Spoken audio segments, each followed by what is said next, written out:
Okay, we are live. We are live. Did I time that out with the music? We don't know. We don't know. But we're live. We're live. See? We're getting closer and closer to 12.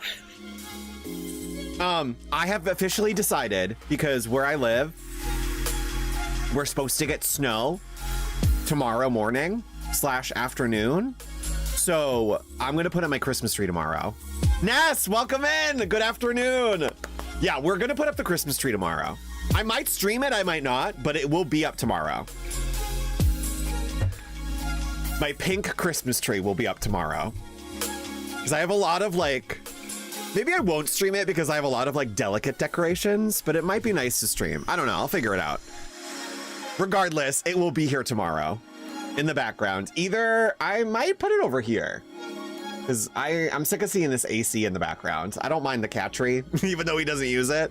I think I'm gonna put the tree here. Unsung, happy Dragon Day! Happy Dragon Age Day! Yeah, I think it's going here. I think it's going here. Not that I went to sleep thinking about this or anything. I did. Debating on whether to buy a tree or not. The reason I'm putting it up is because I didn't put one up last year. I wasn't feeling it last year. It didn't go up. My Christmas tree last year was this room. Like, I had not had access to this room in 6 years, 7 years. It was just a storage space, and I was like, you know what? We're doing something with it. So I've only had this room since like Christmas. I started the week of Christmas and then sat here in this room and watched the David Tennant, Catherine Tate, Doctor Who specials with no Christmas tree. I was like, this is my tree. My PC that is now sitting next to me, that was my light up tree. I was so tired I didn't put up a tree. I had a fake do discount for 8. Oh no, not the cat breaking the tree.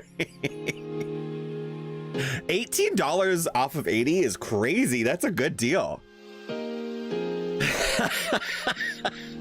Maybe get like a Charlie Brown tree, just like put it on a stand.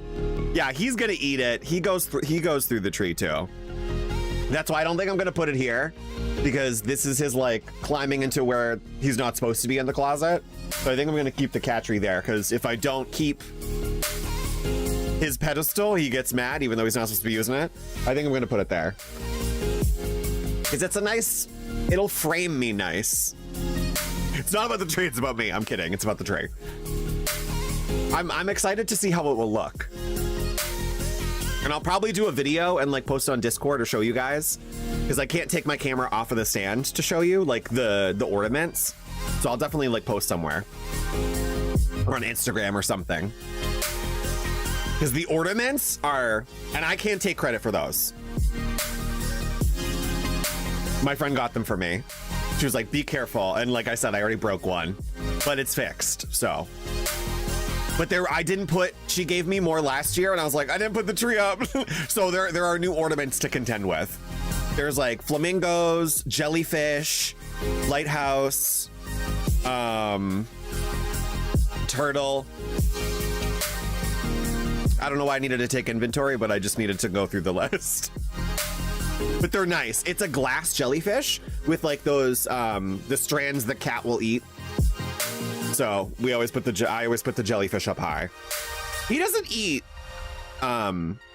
ornament stuff. What is that stuff? The string, the cellophane string. My old cat Gingy used to eat it constantly. This cat would literally, if the Christmas tree went up, that was his Thanksgiving. I'm not kidding. That was his meal. Oh! Flip, welcome in. That skateboarder was so rotted. Oh my God. Well, the funniest part was right before I joined, I was caught up in another stream and the streamer was like, your username is crazy. I love it. And then we went into this whole discussion about my username, and then coming into Ramen's stream and being named the skateboarder, I was like, what the fuck is going on today? What is going on? So happy I chose my username. That took like weeks. Did I ever tell you guys? I don't think I think I've said this on stream once. The lore behind why I chose my username. Because it's cool. Daft isn't cool.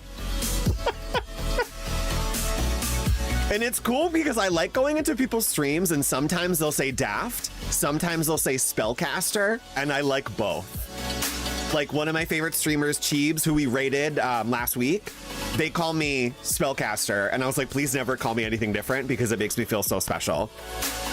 Because I like just the way they say it. I'm like, please, that's fine. I'm like, I'll be whatever you want me to be. But I pined over that username for weeks.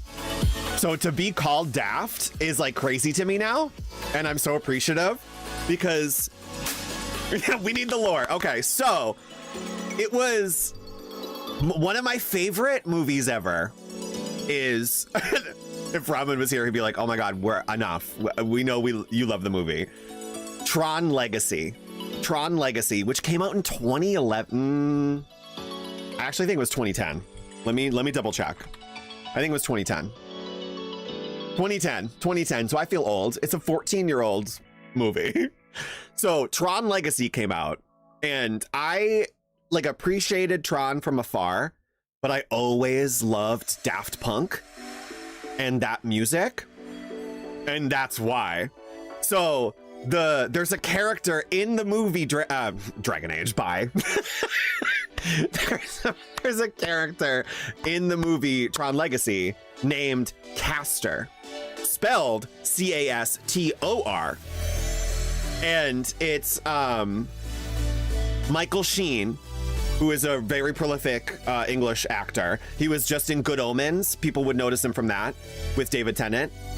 Fantastic actor, fantastic character actor. Love him in that. He also voiced, fun Doctor Who fact, he also voiced House, which was the episode where the TARDIS becomes a woman and consciousness takes over the TARDIS. That was actually his voice. They just deepened it. But Michael Sheen's character in Tron Legacy was called Castor. And I love Daft Punk. That soundtrack plays on repeat. And I fucking love that episode. I just rewatched it. And I'm watching someone react to that season, so it's really nice. Today's Wednesday. I think they're reacting to that episode today. But so my name is because I love Daft Punk so much. And not to go into super detail, but like Tron Legacy like became one of my favorite movies because they always get me with like the father-son shit. And it's a very like father-son loving movie, despite you being sucked into a video game. And Garrett Hedlund is famously very attractive, but I just loved the cinematics, the story, the music, and loved Daft Punk already. So I wanted to find a username, and it originally was just going to be Castor. Like I almost just went Castor. But in my head, I was like, well, if it's like a long name, like Markiplier, people would naturally shorten it anyways to Mark, because that naturally happened. I got Cody into Doctor Who when we were doing yet another rewatch from... Oh, dude, I got to rewatch Doctor Who from like the like actual reboot, because I kind of want to rewatch it from Eccleston. But anyways, I almost went Castor, and I was like, well, what if I just make it like a play on itself? So I think it's clever. It's really not, but I spelled Castor the way the character is spelt in the movie. So Daft is taken from Daft Punk. Spellcaster is taken from the fact that I love RPGs and magic and Dragon Age. Derezzed is my favorite track on that whole entire fucking Derezzed and Son of Flynn are my two favorite tracks on that whole album. I did a play that I wrote and used the Derezzed sound in it because I was like, we don't care about music rights for this play. It's fine. But I used that sound in a fight scene because it's in a fight scene. So the spellcaster is because my love of RPGs, Final Fantasy, spellcasting in general. Daft also means like you're crazy, like you're wild, you're out of the box, like he's daft. which also rings true to the character in the movie, Caster, because he was a little bit crazy. I would play that. Like, if I cast myself in that movie, I would be him, because I would be that character actor in that movie. Patting myself on the back. But I just loved his character, and it's so quick, but it's so meaningful, and so it's such a good. He's just a good staple in that movie. The lore runs so deep. This is when you get Daft trying to say his own lore while waking up. But also, I thought people were gonna say Caster spelled wrong when I made the username. So I like made a trick in the username because I wanted people to be like, you spelled caster with an O instead of an E. It's supposed to be with an E, like spellcaster. But I in my mind, I was like, well, you're crazy. Spellcaster from the movie Tron Legacy. So it's like, you're crazy, spellcaster is what my username means to me, but it also means like 17 different things. It means Daft Punk, it means fantasy settings, it means the character from Tron Legacy. It's so much.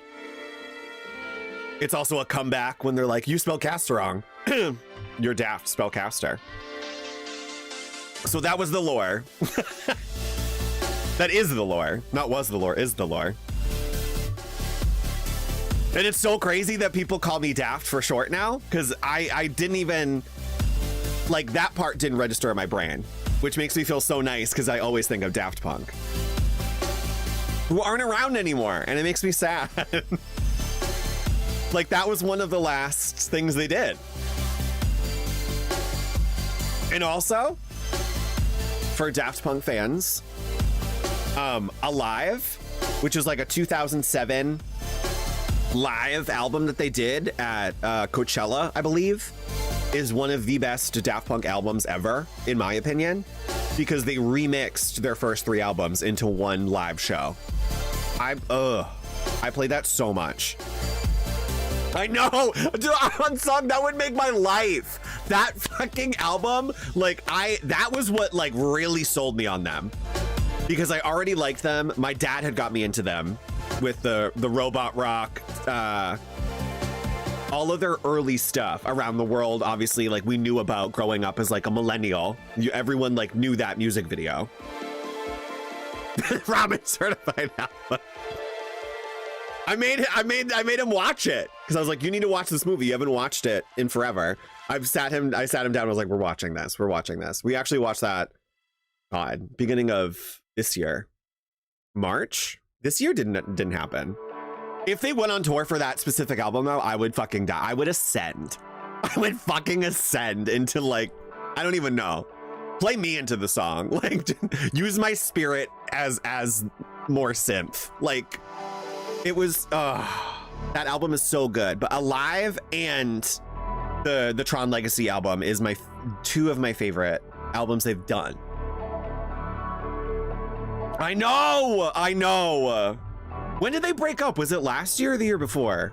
I was so distraught. I was like, no. That's also why I wanted to make the username have Daft in it, because I was like, well, I miss them, you know? And when people started calling me Daft, I was like, this is crazy. It's like, in my own way, it's me keeping them alive for me, you know? 22, okay. 2021. So it was around the 2021, 22, okay. So sad. Also, totally unrelated. Was caught up in like a Watch Mojo video the other day, and it was like top 10 Lindsay Lohan things she's done. And her Christmas movie came out 2 years ago, and I remember watching that last year. 2022 felt like it was last year. I don't know. 2023, like, I feel like we skipped over 2023 into 2025. I don't know. I keep saying it. Someone cracked the timeline.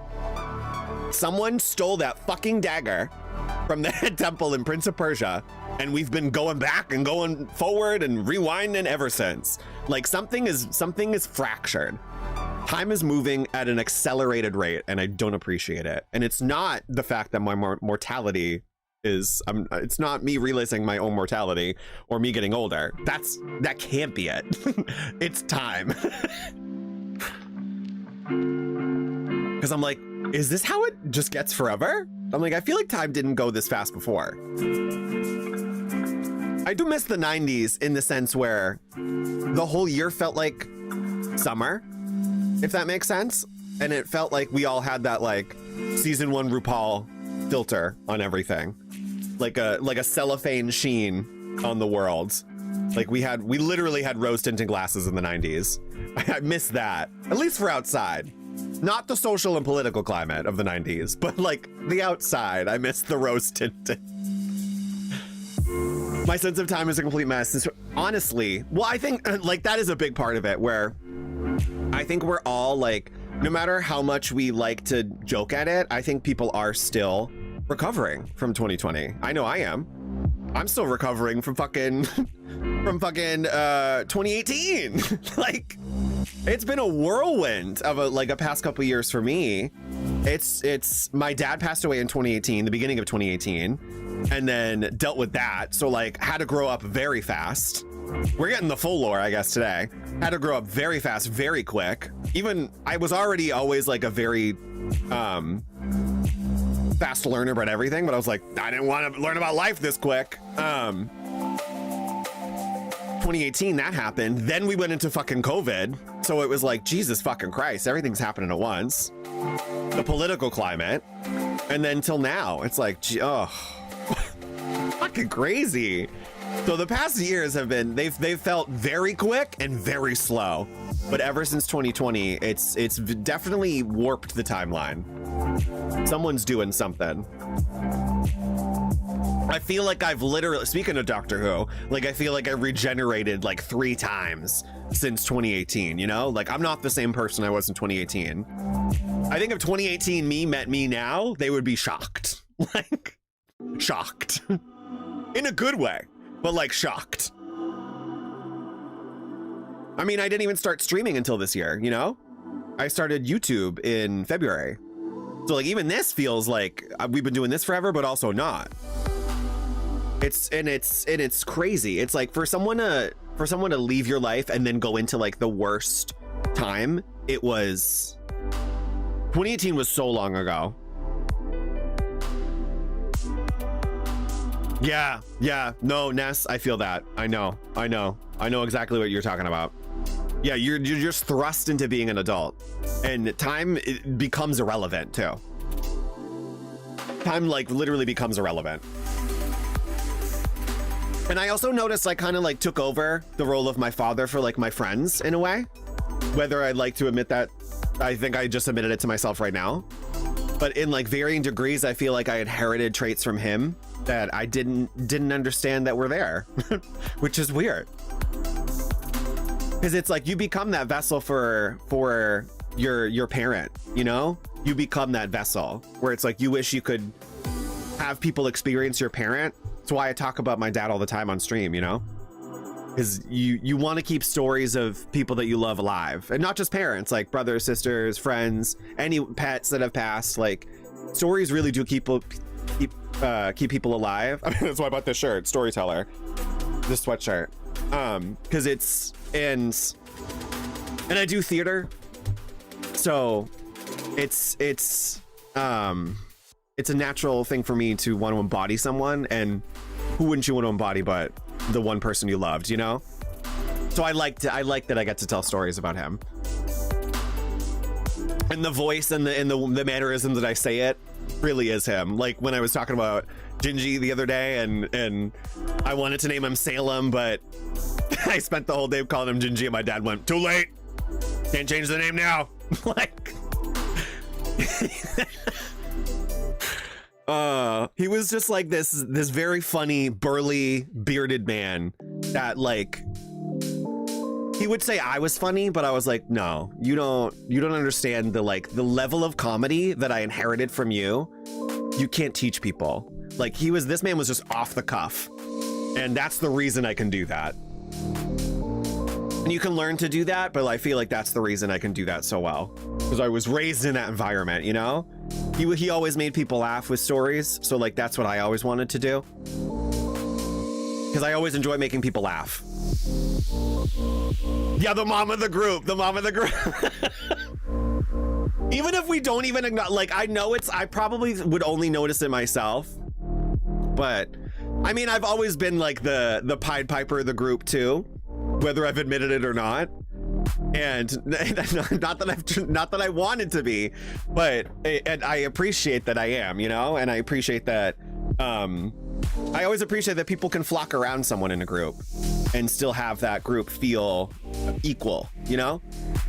And I'm very blessed to have a friend group that does feel like that. Like, we all have our roles. Sometimes I just feel like dad, but it's fine, you know? Dad in the sense that my father was, you know? Like, I'm not anyone's father, except for this fur creature that's somewhere. I think he's in the closet. I know, Flip. I wasn't planning on diving into like the full lore. I was like, hey, here's my username story. Boom. Anyways, 2018. Gingy was the best fucking cat. I've really lucked out with the animals that I've had.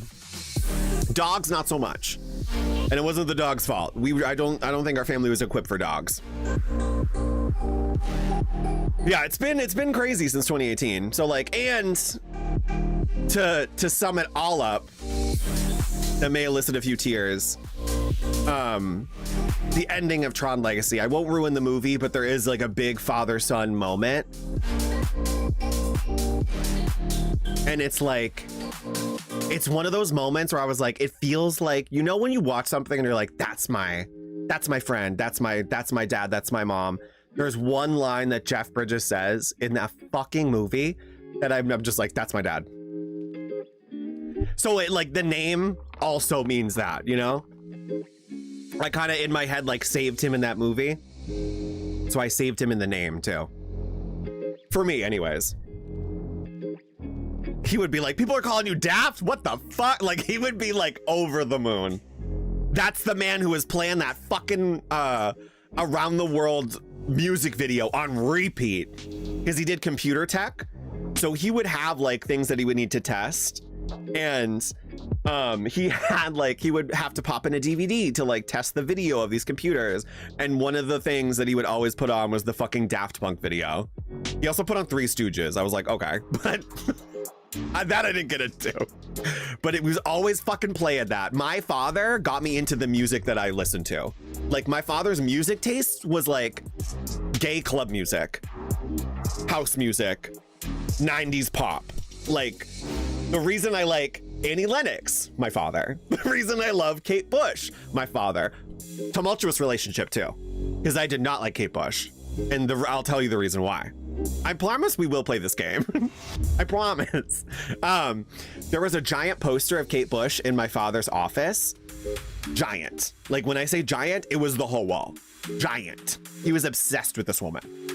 And I never got it because I was like, she sounds weird. Like, child. I was like, her voice is shaky. I'm like, bitch, you try and sing that, you know? But her face was huge on this wall. And at nighttime, if you turned the lights off and you looked in the office, her mouth would move. So I was like, for me, Kate Bush was like terrifying. Like, I was like people were being haunted by like the Crypt Keeper, which I was at the time too. But like, people were being haunted by like, I don't know, Are You Afraid of the Dark? Goosebumps, which was also scary and I was also scared of. But me, no, Kate Bush was my fucking sleep paralysis demon for like all of my childhood. Because I would purposefully like walk in the office and be like, is she speaking to me? And then her mouth would move and then I would run away. I hope Kate Bush like hears this story one day. I'm like, I love you now. But at the time when I was a child, I was terrified of you. And it wasn't your fault. It was the poster's fault, you know? And it was the light. Oh my God. But yeah, and he got me into Daft Punk, Kate Bush, Annie Lennox, all of that good stuff. And like house music. Like, my father is the reason I love like club music, synth music, electronic music. This music playing in the background is like, because it's funny when you realize what you inherited growing up and what you like grew into, and it's like they're your likes, but also like when you think back to how you got to where you were, like, huh, I never thought about it like that. Like, I really like started to think back. I'm like, yeah, I do. I appreciate Kate Bush obviously now because he passed, and when I did, so I did a play a couple years ago. We did it last year again, like a reprise, a revival of it. But it was, parts of it were dedicated to him. And I wove in Kate Bush, which was great. So like there's a whole Kate Bush moment, which he would have been screaming about because he knew I hated Kate Bush. He would have been like, what the fuck? You hate her. But now I truly love her. Like, such a beautiful voice. Happy she got a resurgence with Stranger Things, you know?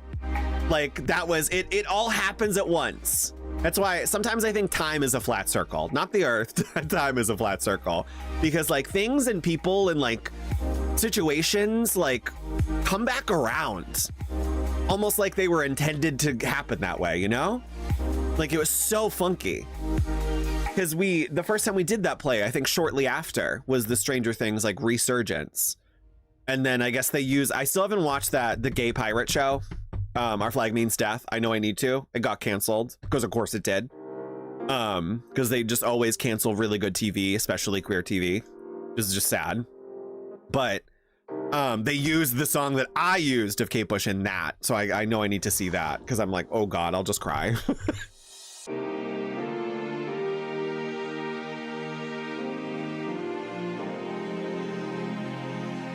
Oh, I never played his voice in the show. So you didn't miss that. I actually did. There was a podcast series that we did, which I know you know about, Ness. So you probably did. His voice is in that. And I still plan on doing that at some point. Because there's something happening at the place that we were doing the shows at where we might have like a switch over. So that's why I haven't really announced anything. Yeah, that's my other job. For you guys who don't know, I do theater and like part-time barista theater. It was actually a show. It was actually, I have to redo it because some of the actors left and like we can't use one of the episodes because of music rights because I can't contact those people anymore. Because we just lost touch. So I took it off of Spotify, but it was on Spotify for like years. And I want to redo it because I also I left it on a cliffhanger and I haven't really kind of got back into the story. Excuse me, the story of it. It was heavily inspired by Alan Wake. It was a series called Blackwater Falls. And it was about a brother and sister, and the sister goes missing. I know, I need to redo it. I could probably send you the link to the Dropbox because I have the episode still. Because it is still good. It's very good.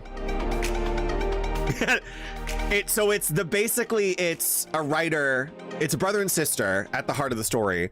And the story actually flips between them narratively, where you get the brother narrating a few episodes, you get the sister narrating a few episodes, but they're both in two different time zones because the sister goes to this town called Blackwater Falls and she goes there and it's a made up town in Vermont. And there was actually a line, we just did a show a month back. There was a line in that show that was actually a secret hint to, there was a line in a scene where the guy who's an Uber driver and the guy goes, yeah, I just drove this guy back from Vermont. He looked really banged up. Kept talking about some town that didn't exist. So that was my little Easter egg for people who might have remembered that podcast. But it was, and maybe that's canon, maybe it's not, you know? I just make up my own canon.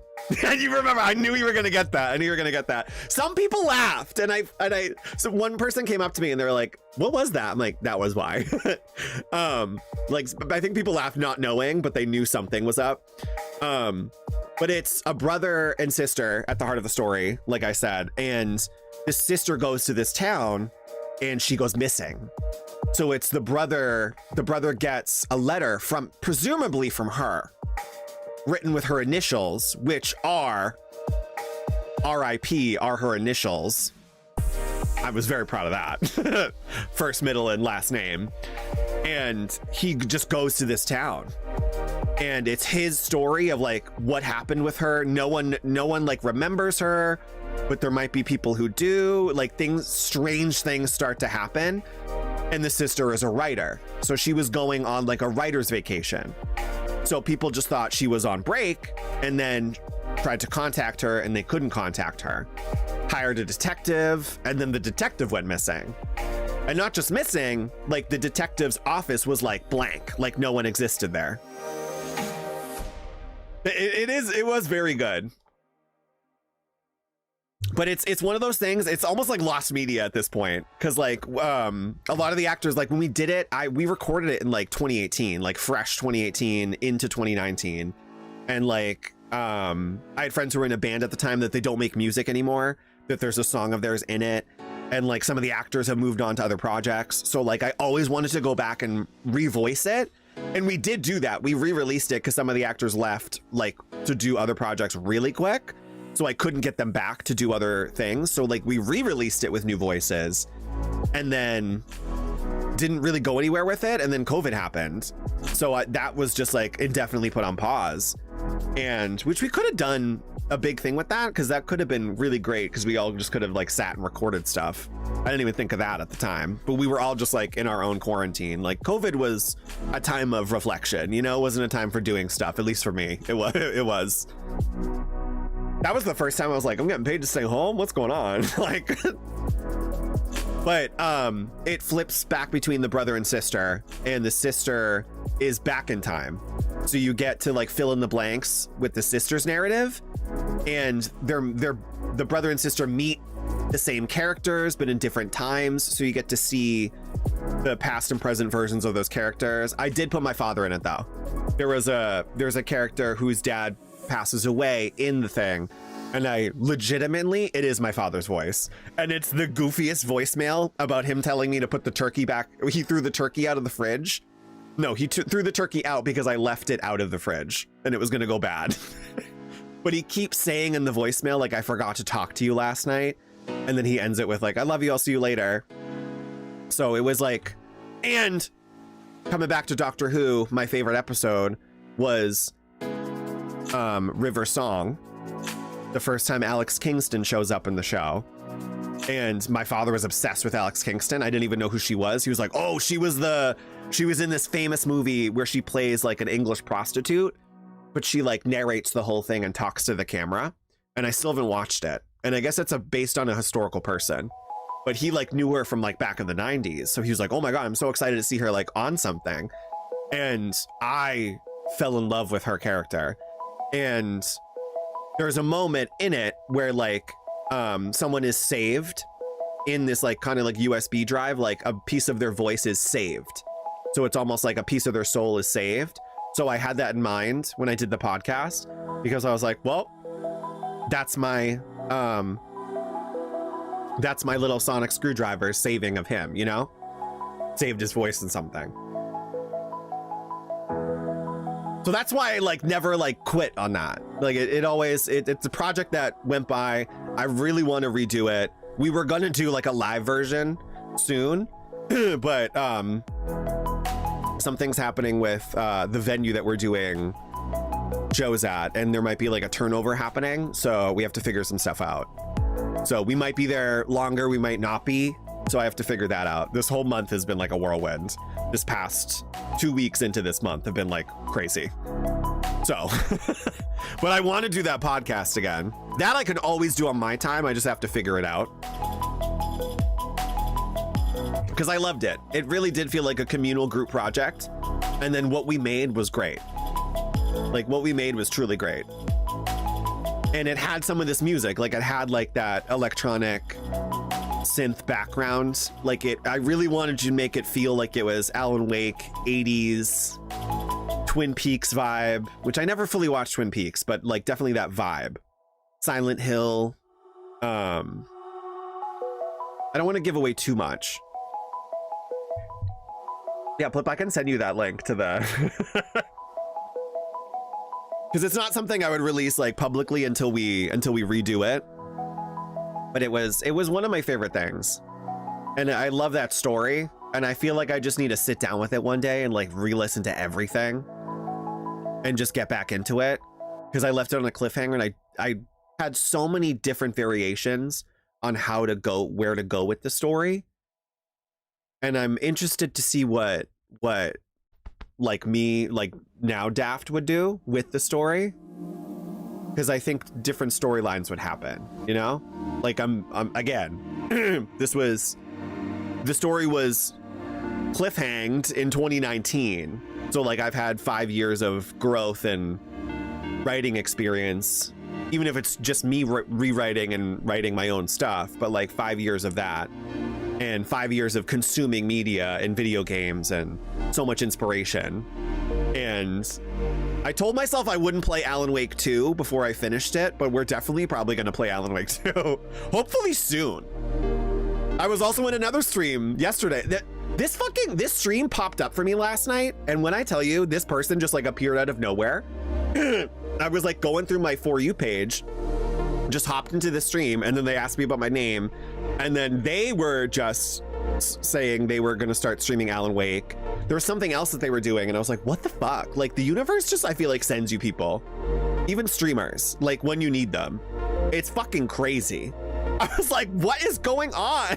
I was like, the universe truly sent me this. And they thought I came in with the raid. I was like, no, I was already here. I just randomly popped in. The Alan Wake is so good. Remastered is also good. We did remastered a couple, I think back in September, we played that.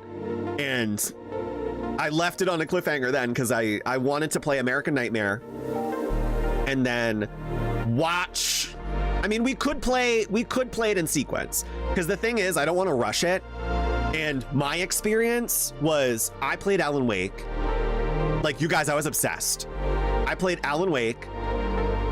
They said, oh, maybe we're never going to do another one. And I was like, what do you mean? What do you mean?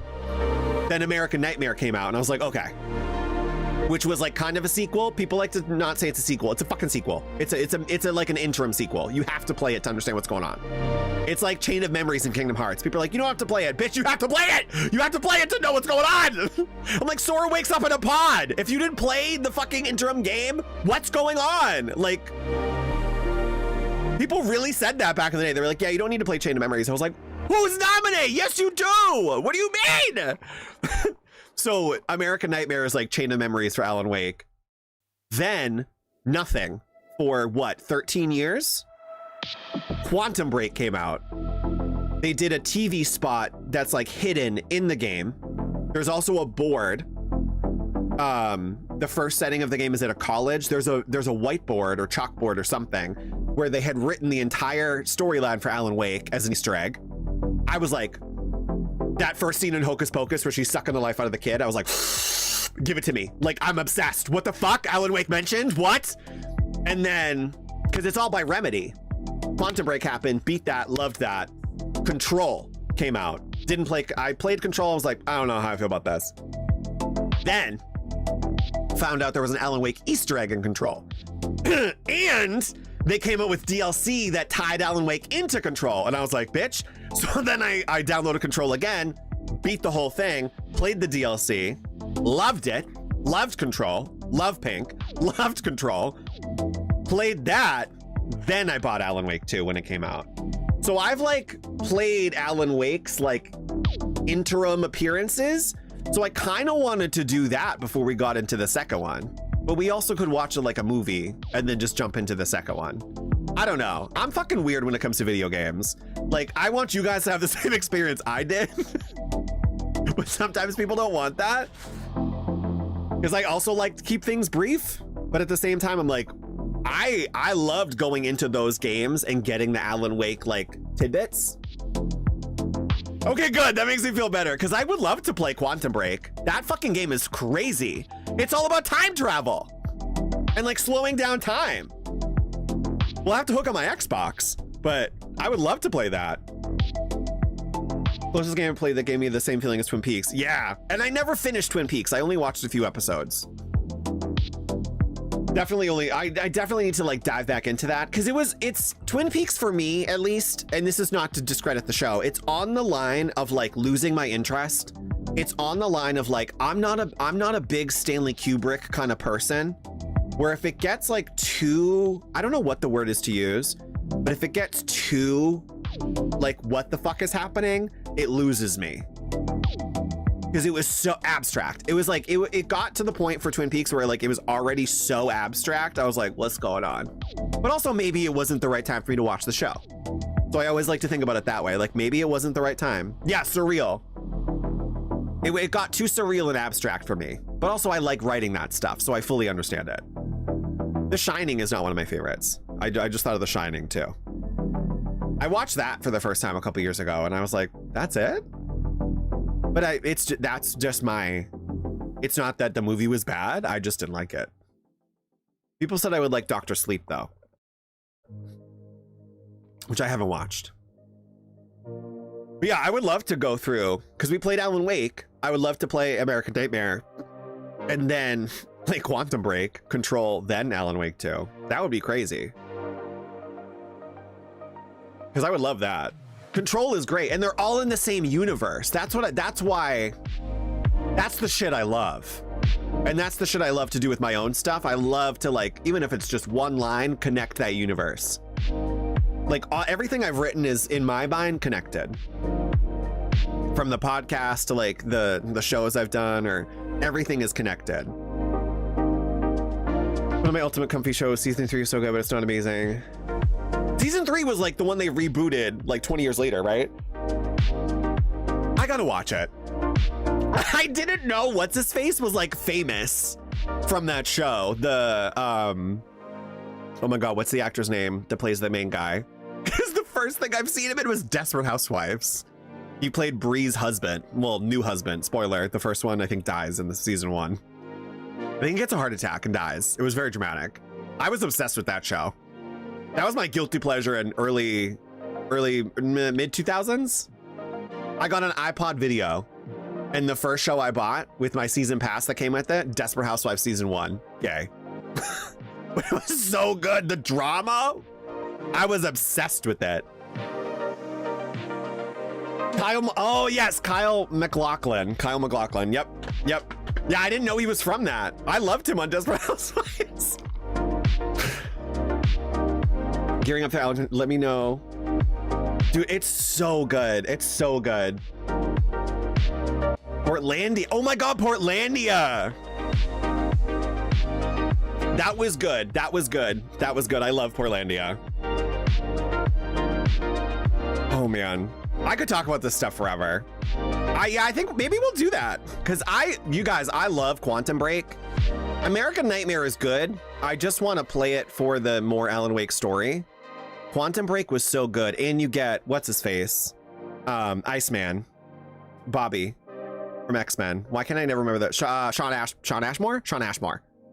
He's in that, and he's in Alan Wake 2, because they always like reuse people in different interims.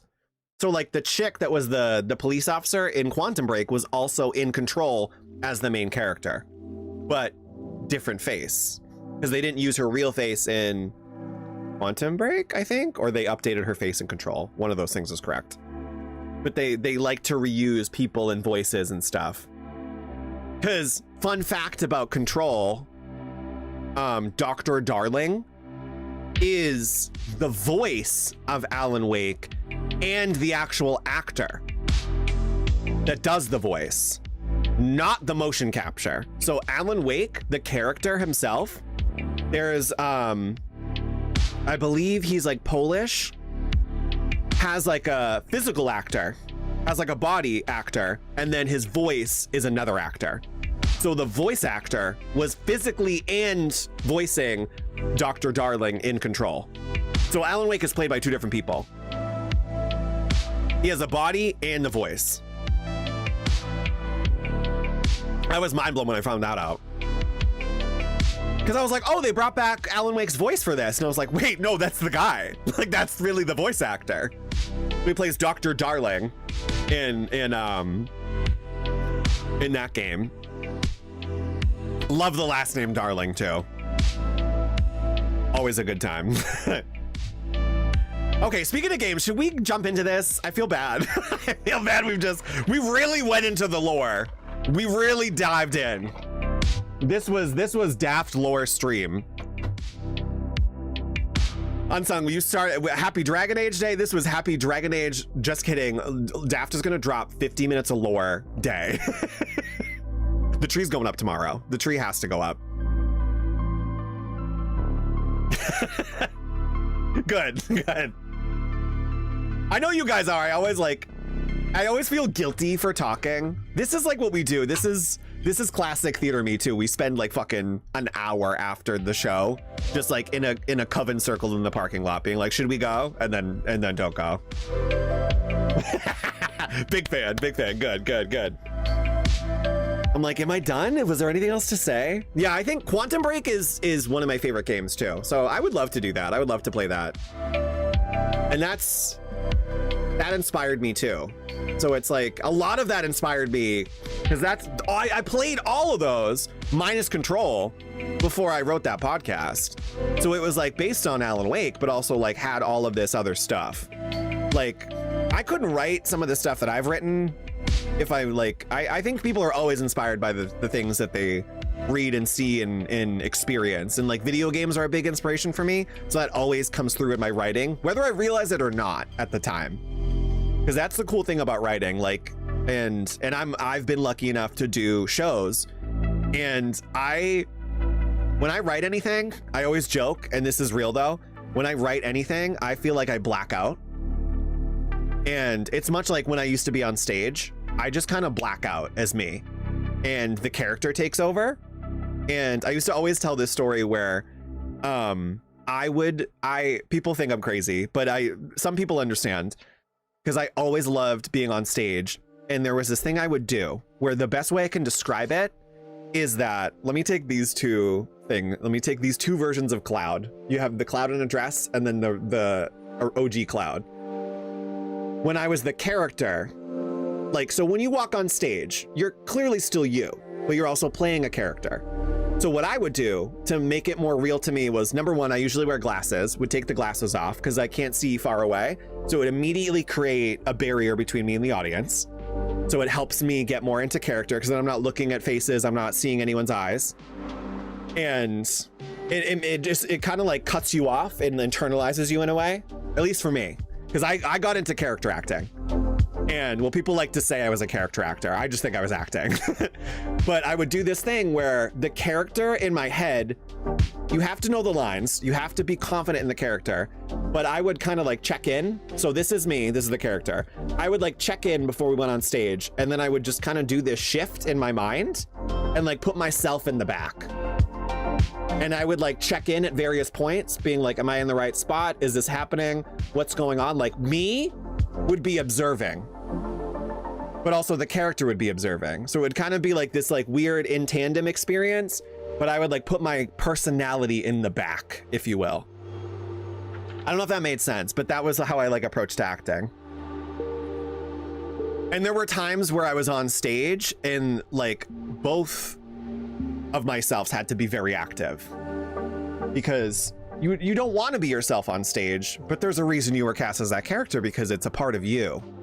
So it's just, in my sense, the reason I did that is because these people are both me. This is just me in a dress for 50 minutes. So it's still another facet of you. It's just coming to the forefront and having its time and then receding back into your personality. That's how I've always approached acting, because you wouldn't have got cast as that character if you didn't exude that person to that director, you know? Sometimes I've cast people just the way they've said a line, because I'm like, you know what? I saw that character in you. Did you update Veilguard if you need? Ooh, did I update Veilguard? I think it updated on its own. Let me check for an update. I think it updated overnight. Nope. I'm updated now. Thank you, Unsung. Maybe it'll get rid of those glitches. But yeah, that's the best way I've like described, and I've directed stuff. So like people have asked me how I got into character, and that's what I would say, because it's you. The thing to remember, at least for me when I was acting, is it's still you. You're playing a character, but it's still you. It's you in that reality. It's just like video games. You created that character. I'm creating Rook. I'm playing Rook. He's not me, but also his decisions are mine. You know? So it's a facet of you. The ultimate. Okay, good. It fixed the ultimate bug. Maybe it'll fix that orb when we switch out the staff watch. It didn't fix that. I found that bug. I didn't find that bug. patting myself on the back for this analogy. I just have these. I also have, hold on. I have Aerith, whose head popped off, but we don't talk about it. We glued it back on. Red 13. The big guy. Barrett. Teefs. Where's Teefs? Teefs. They're a little out of focus because I think I'm doing it too close to the camera. And then Sephiroth. There's so many little figures on this desk. I gotta do like a...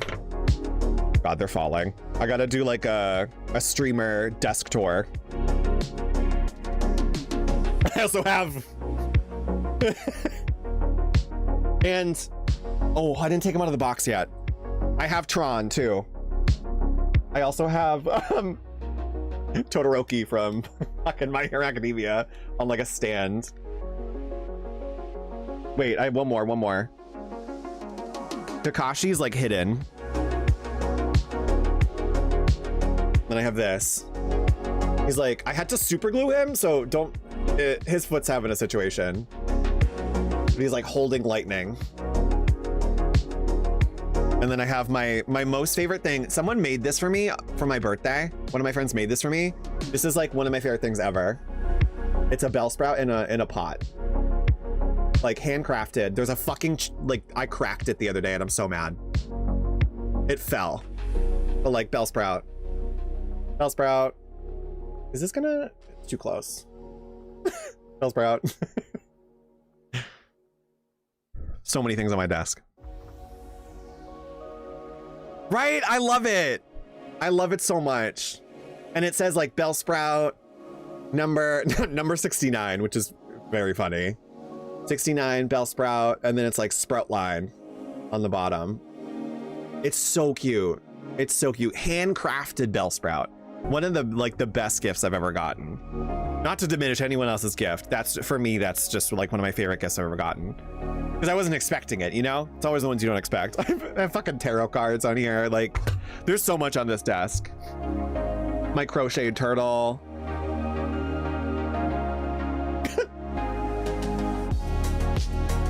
So much is going on. Okay. So you guys really did get you got the full Daft lore today. I borrowed my soul for you guys. Borrowed my soul. Yeah. This coffee's half gone. But yeah. So he loves Daft Punk. He loves acting. He might have done a mystery podcast at some point. Sometimes he plays dad. And now loves Kate Bush. That's the summary of events. Should we get into this?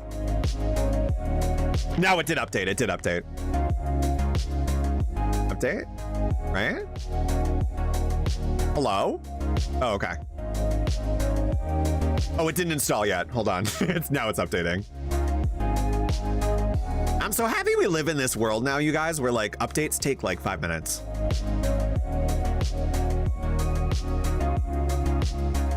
Remember dial-up? We were waiting for like, oof. You had to dial in to do the dial-up, you know? Like, I remember getting yelled at for being on the computer when my father was on the phone back in the day. I would turn on the computer and then I would get yelled at downstairs. You fucking turn the thing, get off the internet, I'm on the phone! That was a wild time. And then I think 2 weeks later, he was like, yeah, we're not doing dial-up. We can't do dial-up with you on the computer. With me on the computer. Meanwhile, the next day we're playing StarCraft online together. Like me on the computer, okay. Literally. This man kicking my ass in StarCraft online, but I'm on the computer too much. Okay. I was just talking about StarCraft with my friends the other day too. I miss StarCraft back in the day. I would drive my father crazy because I wasn't good at that game, but I was good at subverting him. So I would like move my base around the fucking map and then he would like get me. And then I was also like building a base over here as a decoy. That was my favorite. Playing that game with him was my favorite because he would think he got me. And then I would again hear it from the other side of the house. are you? Because I would just hide on the map. There was one time, I don't know if you guys are familiar with StarCraft, but there was one time where like he would always play the Terran race. There was one time I played the Zerg, who were like the xenomorphs, basically. And I infected one of his units and then built an infected command center. So he thought it was his. And then he went by the map and he was like, what did you do? So it was like the perfect decoy because he thought he destroyed my entire stuff. And then I had an infected version of his units as my new base. He was like, what is going on? But I got my revenge because when Stargate, also good, StarCraft 2 came out, the Protoss like got fucking upgraded, and that was my favorite race to play. And then I annihilated him every time, and he didn't want to play with me because he was like, you're cheating.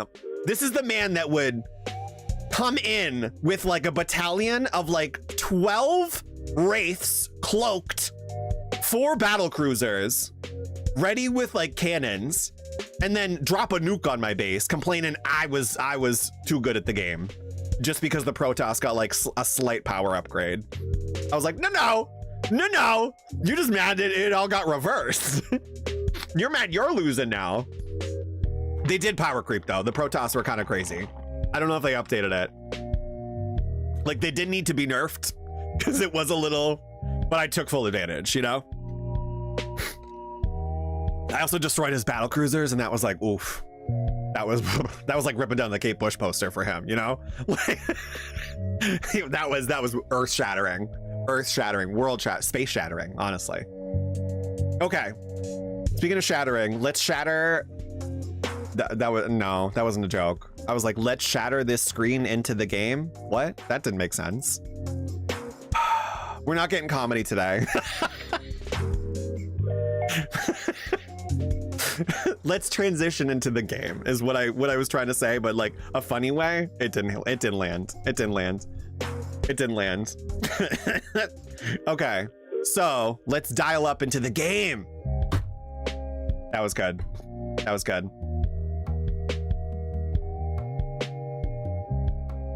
Oh, Marfall, thank you. Also, welcome in. Thank you for saying that. Thank you. It's very hard. It's very hard.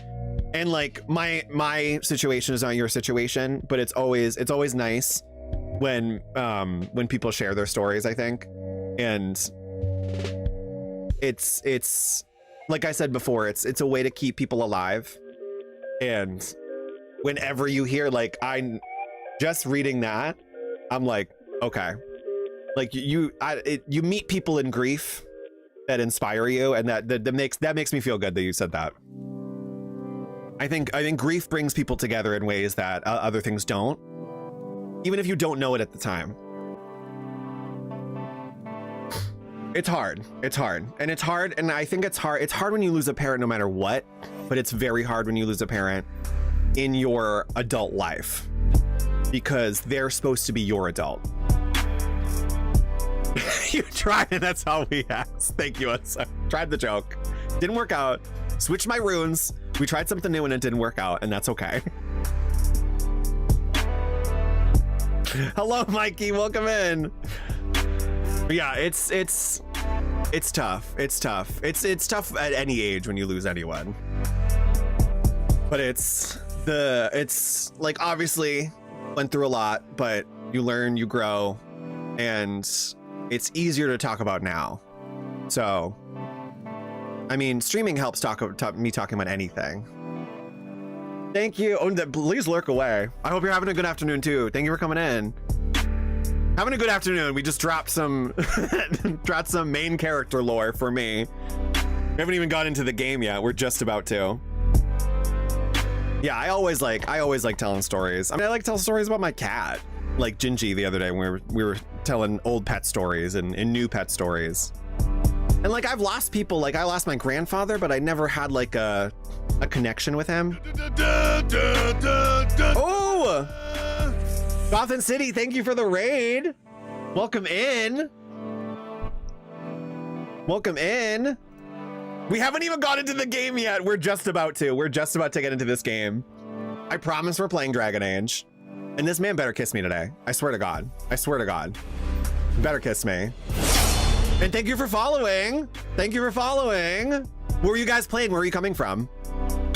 Oh, don't be sorry. Please raid and run. I'm that bitch, you know? I'm that person. I'm like, I gotta raid and gotta go. But thank you for the raid, and thank you for the follow. I know we gotta raid more Dragon Age streamers after this.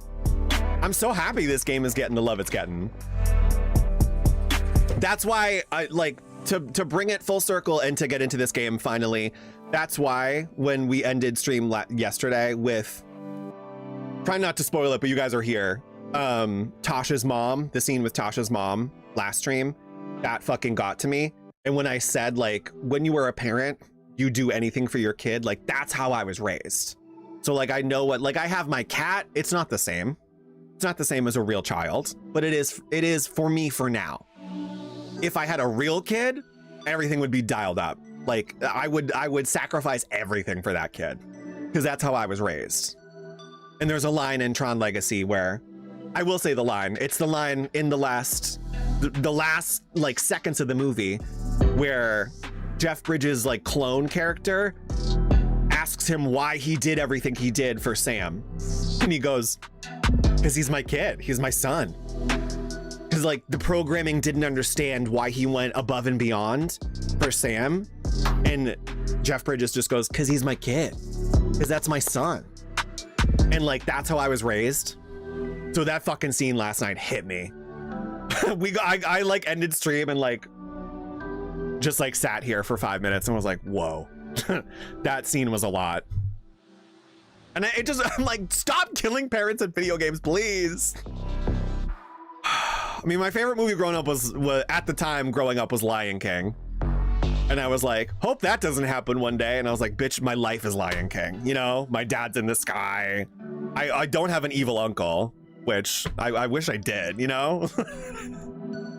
I feel like I became Scar at one point in my life. But like, there's so many parallels. Like when you grow up watching content, you're like, hope that never happens. And then when it does, I feel like certain things prepare you for life ahead.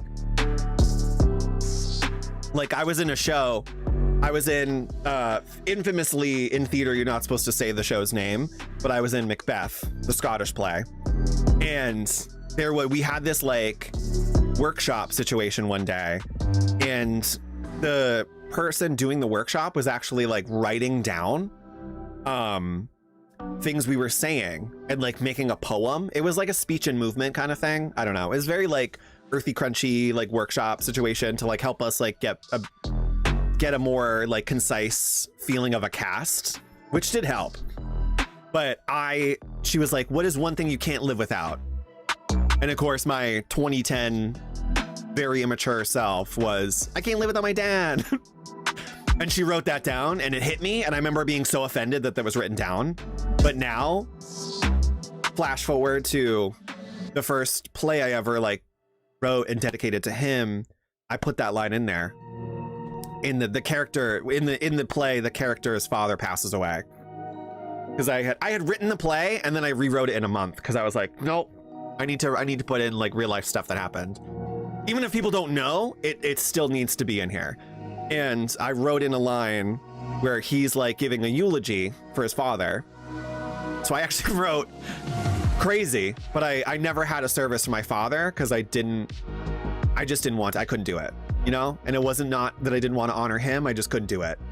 I couldn't do the fucking people, man. Like I couldn't do the people. And I knew the people that would come would just set me off, you know? So I was like, you know what? It's my father. It's my fucking thing. Not doing it. I'm going to do it my way. So I wrote in his eulogy into the actual show. So I never said it. I had an actor I directed to say it.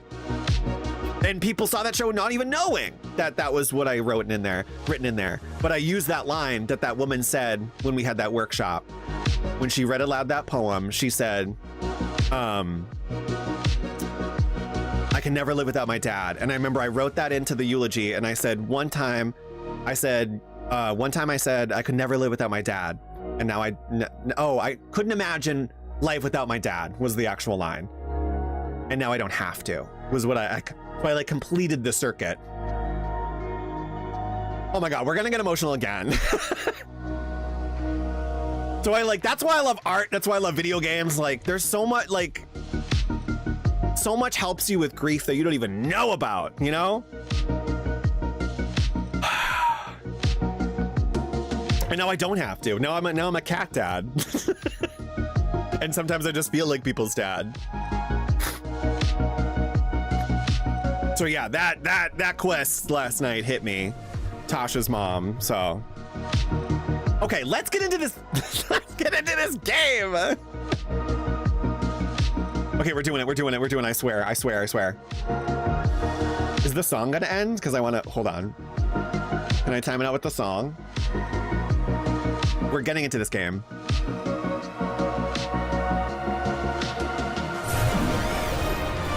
Oh, it didn't work because of the I didn't know there was dramatic music, Dragon Age. That would have been such a cool transition. It kind of worked. Okay. Now that we just talked about grief and death and Alan Wake, welcome into Dragon Age. I'm like, I bared my soul for an hour and 10 minutes with you guys. I'm like, anyways, here we are at the Lighthouse. Okay, let's reassess where we are.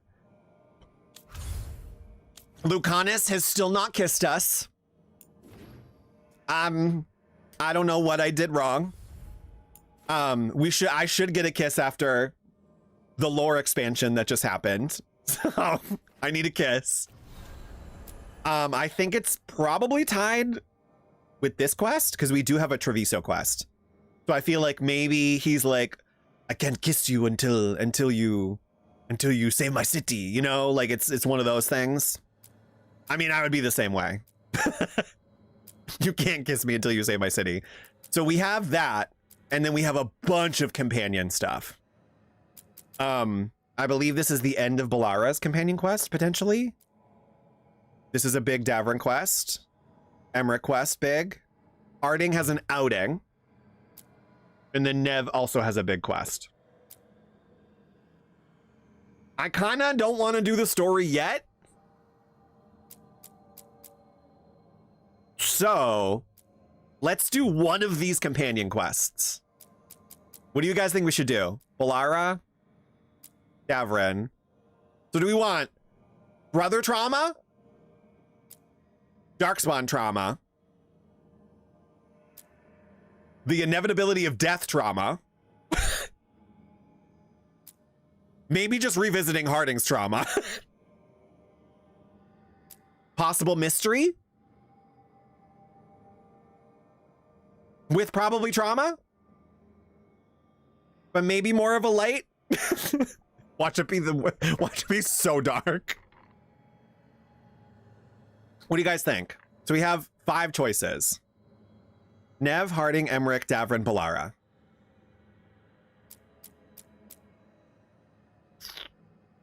I have a feeling of, I know who I want to do. I want to see what you guys, if you have opinions. I think this is a short one, Harding's. But these are like big quests. I also just watched, like I said, I watched that Watch Mojo video of Lindsay Lohan's like top 10 things that she's done. And this just reminds me of Get a Clue. the whole case. I didn't like that movie. I never liked Get a Clue. That was one Lindsay Lohan project I didn't like. Not her fault. I just didn't like the movie. I'm thinking this. I'm thinking Neve. I sold myself on Neve.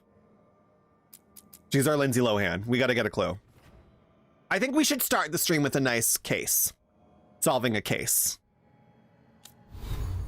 Should we change our look? I don't think so. I think this is our new look. I think this is our new long coat look. The butt is great. Like I said last stream, it's giving Raspberry Lime Ricky. And the butt's good. And that's all that matters. It's giving Raspberry Lime Ricky and the butt's good. Yeah, let's do Neve's quest. Let's do Neve's quest. Wait, whoa, whoa, wait, Unsung, is this why you asked me why I updated? What is this? What is this? What is this? Free chest? Another chest washed up in the lighthouse. Not sure whether it's just luck or we've got a friend out in the Fade who wants to help. What is this? What is this? Kirkwall's. Bitch, what? Bitch, what? Did they just give us Hawk's look? Hold on. Hold the phone. Hold the phone.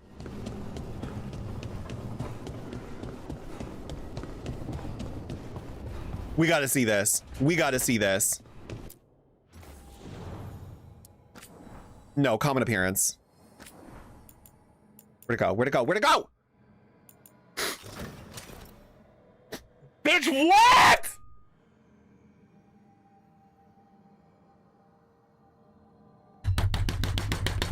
You're kidding me. You're fucking kidding me. Wait, can we use this as... Hold on. Like how I just sold this outfit. Can we wear this?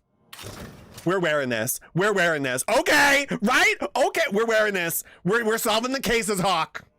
Bye. Are you kidding? No, I don't. No, we can't put on a hat this late. We just put on this. Ew. Ooh, it's giving Raiden. Oh, I don't like that. It's giving Raiden. Discard. It's giving Raiden from Mortal Kombat. Hawk? Are we joking? We're going. Bye. That inspired me to start playing the game. Okay, we gotta go. Stargate.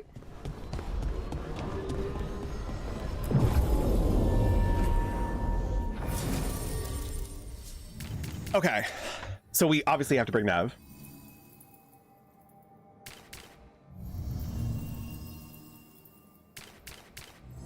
Should we do Balara again? I really liked them together. It's either Balara or Neve, Balara and Neve, or Harding and Neve. But maybe, if we put them together, they'll get together. So let's do Balara and Miss Neve. Let's do that. Maybe if we put them together, they'll get together, you know? And they both have time slow. And I loved that last stream. Okay, travel to track quest. We're doing it. We're doing the things.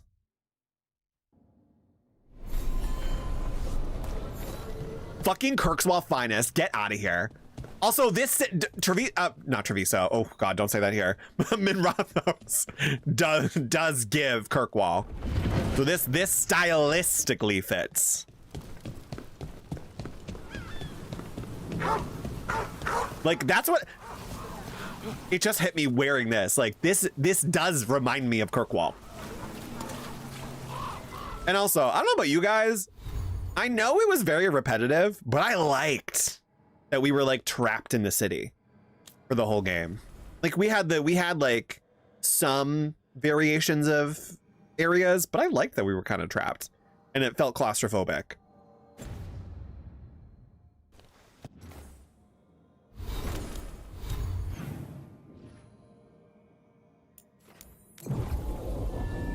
I don't know. I like that feeling.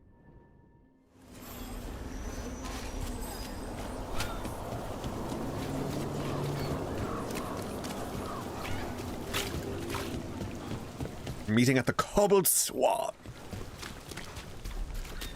Oh, I'm so excited to see this look in cutscenes. What? There's 2 quests. Ah! I forgot about meeting the Inquisitor! Wait, should we meet the Inquisitor in our fucking look from Dragon Age 2?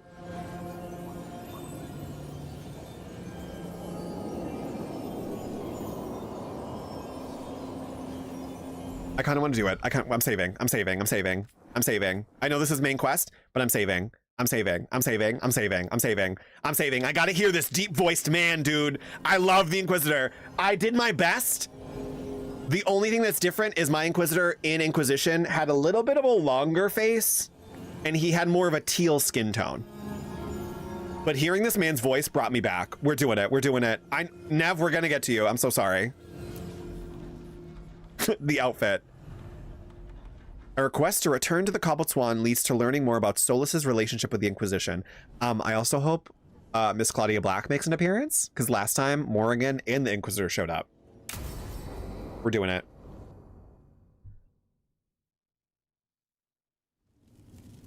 Oh my god, the look. These meetings can't be good for business. Look.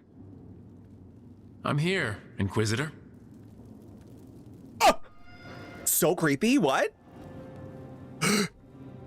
It isn't just Inquisitor, is it? You were someone before that. Clan Llewellyn. We try to be no one you've heard of. Morrigan is holding a perimeter. We're alone. Tell me what Solas did at Elgernon's ritual. Sounds like you already know. I need to hear it from you. Dude, the fucking music! The music in the background!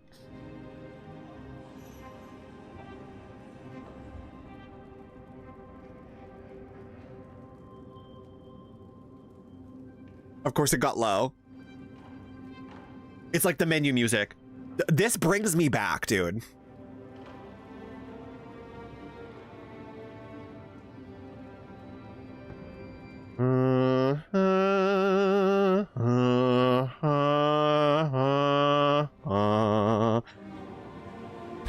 Okay, sorry. Okay. He protected his investment? Dude, with the hawk clothing? He had no choice but to help. He didn't. We were up against an archdemon and he reached out to help. Seemingly. You're not sure about his motives?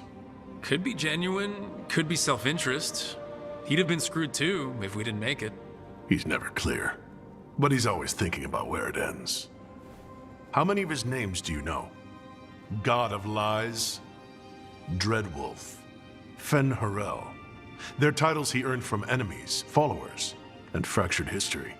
I once called him by another name. Friend. Some friend. Do you always agree with your friends? We are pretty aligned on whether or not to destroy the world, if that's what you mean. I will never excuse what he's done. He's killed people I held dear. You know this too. But? He became those names when he fought gods, and regret for his world turned into destroying ours. Sound familiar? It is giving Witcher. It is giving Witcher. Plip, this is Hawk's look from Dragon Age 2. That happened they just gave it to us in an update. Like, what? I'm obsessed with this. His head looks a little small the way he's sitting, but we'll let it slide. Sounds like an excuse. Sounds like you and me. This man's voice just brings me back to 2014. Like, oh. You're making us sound like Solas. That's uncomfortable.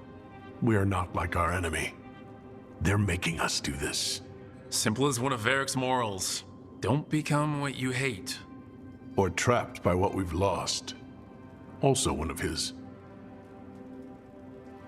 Tell me about the team you've built. Are they a concern, or? You're handling things. This part, what you have now. I just miss the banter about friends. Oh my god, oh my god, oh my god, that's so cute. That's so fucking cute. That's so fucking cute.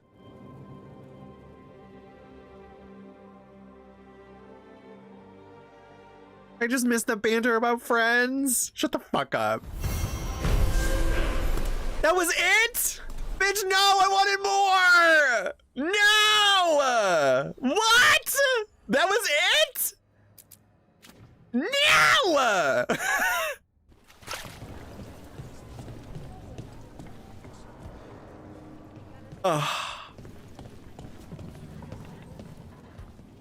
That's how you do a cameo. That's how you do a cameo, dude. The music in the background, that fucking deep ass voice coming out of that like small frame gets me every time. Okay, Nev, we're starting your quest. I'm so happy they brought that voice actor back though, too, you know? Like, I always worry. I am, no one tell me this if it does happen, but I know it's probably not going to happen. I'm still holding out hope though, for a random moment later in the game where they're like, hey, also design your Grey Warden from Origins. Like that's the one thing I am upset about, that the Grey Warden doesn't get enough love. Because mine is canonically still alive.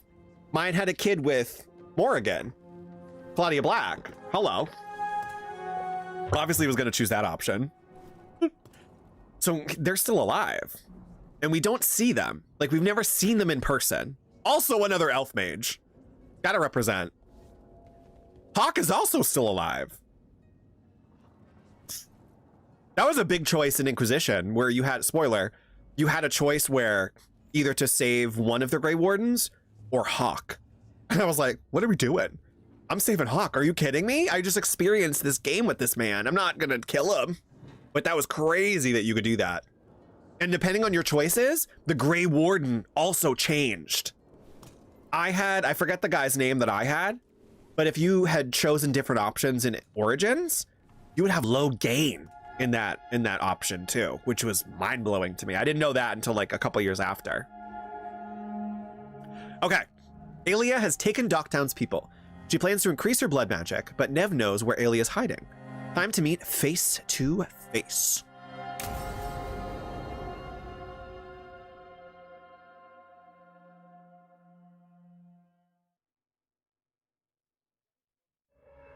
So, what's the story? If Rana was right, Aelia's in Sanctum Lucican. We've chased the leads. This is it. We find the Sanctum, Aelia's blood magic ritual site, and Docktown's missing people. Some news between friends. Venatori got Damas. The boss. Also not over that this is Sasha Dwan! This is Sasha Dwan from, he's the master, the most current master in Doctor Who. Sasha Dwan. Sasha fucking Dwan. Not over it. Not over it. Is dead. Not over it. Who's running the threads? They'll follow last orders for a bit, then someone grabs control or we fall apart. Time's running out. Let's go. Let's go. Literally him. Literally him. He popped up and I was like, who is that? I know that. I know that. Oh, oops. Well, he's the newest master. He hasn't been on for a while. We also technically, the way they did the master story, we canonically don't know which master he is. Which I also like. Yeah, the master is back. But the way they did his storyline, we're not sure if he's like a future one or a past one. I don't know. It's timey-wimey. You're oddly calm about this. You're all going to die down here. Huh. You don't seem that upset. I'm pretending not to talk to you. Making a seat might look funny. Alec, the threads used some of the catacombs. This hat, man. The cult pushed us out across the city. Imagine sitting in a bar like that. Know the way Like, in. What's the favor? Nev, Rook, you have news. this is I Neve. wasn't sure you'd tell me. I said I would. Amazing. No, I asked you to, and never mind. I wish I had a hat like this, you know? This is a fan. But like, imagine just sitting in a bar like this. I want to live that journey. I want to live that journey. I want to sit in a bar with that hat. I love her. Even though the hat looks like what you would put like a hot pot down on a counter that you don't want the linoleum to crack. It looks like that. It looks like those straw circles you would put a pot down. Hey, still fashionable. You seem stressed. You sat down and there was a lot of hostility. Rana, it's going to be fine. All right. What did you find?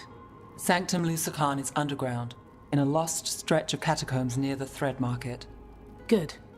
I can help. I told you what I found. I owed you that. We hand Aelia to your latest boss, and how long does she stay caught? My boss doesn't know I'm here. You'll lose your job. I already have. But we can't leave Aelia on the loose. I'm here to help. Sir, what do you do with that cane? What was going on with that cane? Hello? What was going on with that cane? He picked it up and then like stabbed someone with it. You just started shooty season? Wait, then you already had seen the master. If you just started shooty season, then you would have seen the Master. Because Sasha Dwan was in Jodie Whittaker's seasons. That's the Master I'm talking about. Shooty season was so good, dude. I'm so excited for Joy. Not finding Joy. Joy to the World. Joy to the World is what that episode's called. Yeah, that's the one that was like the insane Master. Like, we hadn't really got an insane Master since John Sim. Because I loved, dude, don't get me, Michelle Gomez. Take me to church, bitch. She took me to church. She sung several hymns and left me wanting, you know? Like, she was fantastic, but it was like a controlled, like psychotic that I loved, whereas he was so off the rails. Like, they all have their greatest hit moments. It's so good. All of them were so good. Sasha, I love that voice. Michelle Gomez was fantastic. She was the reason I watched Chilling Adventures of Sabrina. Just because I needed more Michelle Gomez. She's fantastic. Like, woman can do no wrong. Docktown's missing people? The people Aelia took, are we sure they're... Alive. If she needs blood for the ritual, she'll want it fresh. If she wants puppets, she needs them alive. And if you're wrong? We give people closure. Oof. That's what we do. What about her followers?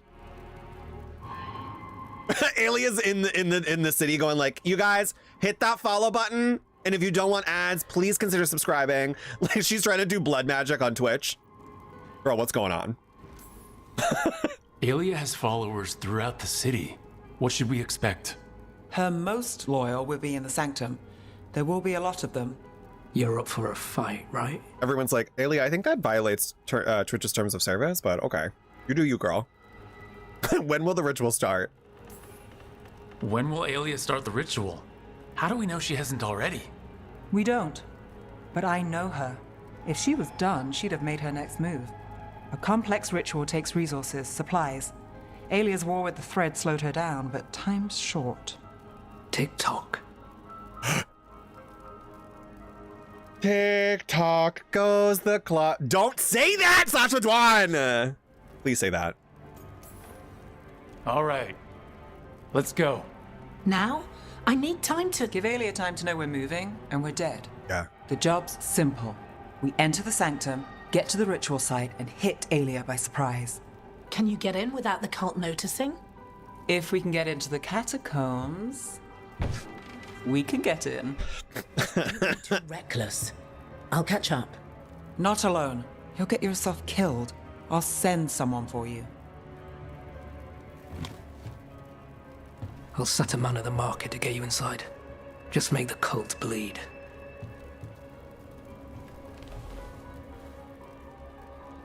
Does he narrate a book? I gotta go on like Audible. He must narrate something. Let's get to the thread market. I gotta listen to that man. I love his voice. I didn't need to slow down time. Doctor Who was mentioned. I reacted.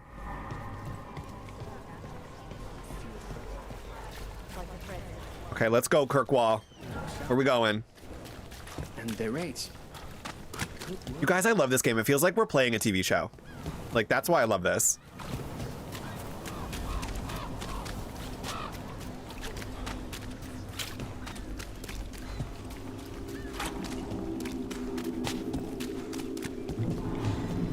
I hate to ask, but how many people has Aelia taken? That I know for sure, too many. Are we going the right way? Yeah. Oh, shit. Hello. Is that a body? There is. What's this? He's got something on him. Red report. Got eyes on the market. Can't get close, but the cult's been in and out of the condemned warehouse. Moving something through? Alex, man. The Venatori got him. Where's the... Hey. He was watching Venatori movement, spying on the entrance to Sanctum Lusican. We need to get in there. Yeah. All right. I've got another way in. Follow me. It keeps saying Lusicon, and because I've like been replaying Genshin Impact, I keep thinking of Lupakal means family. I'm Lupakal. We get one shot at Aelia. Just one. We're ready for it. You alright? Yes, sorry. Haven't... Lupakal means family. Family means no one gets left behind. Also, Lilo and Stitch looks great. I don't know if you guys have seen the live action stuff for that. I haven't seen like a trailer, but I've seen the marketing, and it looks good. Nightmare. If we're late on this, it all gets worse. We won't be late. We won't be late, but we might be because I gotta pet this cat. No one be mad. That cat needed to be pet. The cat's part of the quest. Oh, I got too excited. We're almost there. You have a back way into the thread market? I haven't seen Wicked yet. Don't tell I heard it's very good. I didn't know it's like half a movie. They split it into two. So there's gonna be a second part coming out. There's... Leave the entrance to me. Okay. I'm guessing it isn't simple? There's a trick to the enchantment. Just need to untangle it. Enchantment. All right. We're in. Let's move. Okay. Did you know? Did you know that when you did that pizza on cheese sprinkled cheese pizza you did? Because Joy Cheesy, it's spread cheese. Joy! Welcome in, Joy. We're just starting to solve a quest. We had like an hour of daft lore. And now we're finally playing the game. Mandatory guards. If they report... Did you know that Daft could talk for 50 minutes because of Daft talking the 50 dragons you did? Did you see Wicked? Yes, it was an hour well spent. Like I said that 4 streams ago, I was like, oh, I'm so nervous to like, not nervous. I always feel bad that I talk so much, but I'm like, that's why people stream, you know? That's why people join a stream. I always feel guilty for doing exactly what I'm supposed to be doing as a streamer. Not yet. Ooh. Wait, what about Wicked then? I'm excited to see it. I actually do want to see it because everyone who has seen it that I know has said very good things. Back to Aelia. It's over. But yeah, I didn't know it was part 2. Oh! We have to. I was going to ask you. We have to. Joy and I are going to see Wicked, you guys. Sorry. Imagine I was like, hey, Joy and I are going to see Wicked. So sorry. Right now. Oh, wait, no. I meant to hit that. Going to see Wicked. Bye. We have to. Did they? Okay, they must have filmed it at the same time then. Like, I'm actually excited to go see it. I know we all like made fun of Ariana and Cynthia Erivo on TikTok, but honestly, if I was in that movie, I'd be doing those exact same interviews, you know? I'd be holding someone's finger and crying. I'd be holding space, you know? Did you know when you hold space, the space that you hold that you did, it's because the wicked space that you hold because of the wicked that you did. I need to stop.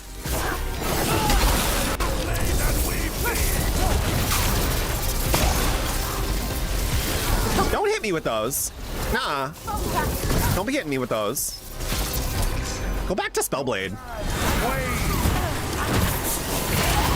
I'm good to go.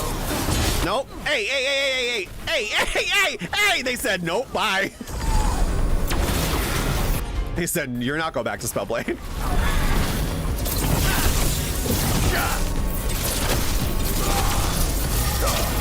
Ready here. Ooh, Jesus. Oh my god. Oh my god. Oh my god.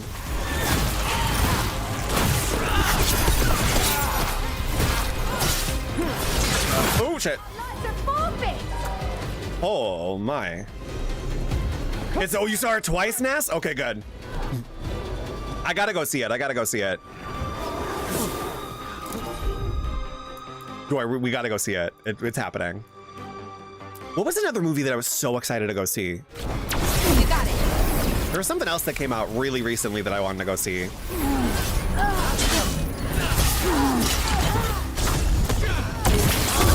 I feel like it was a horror movie though.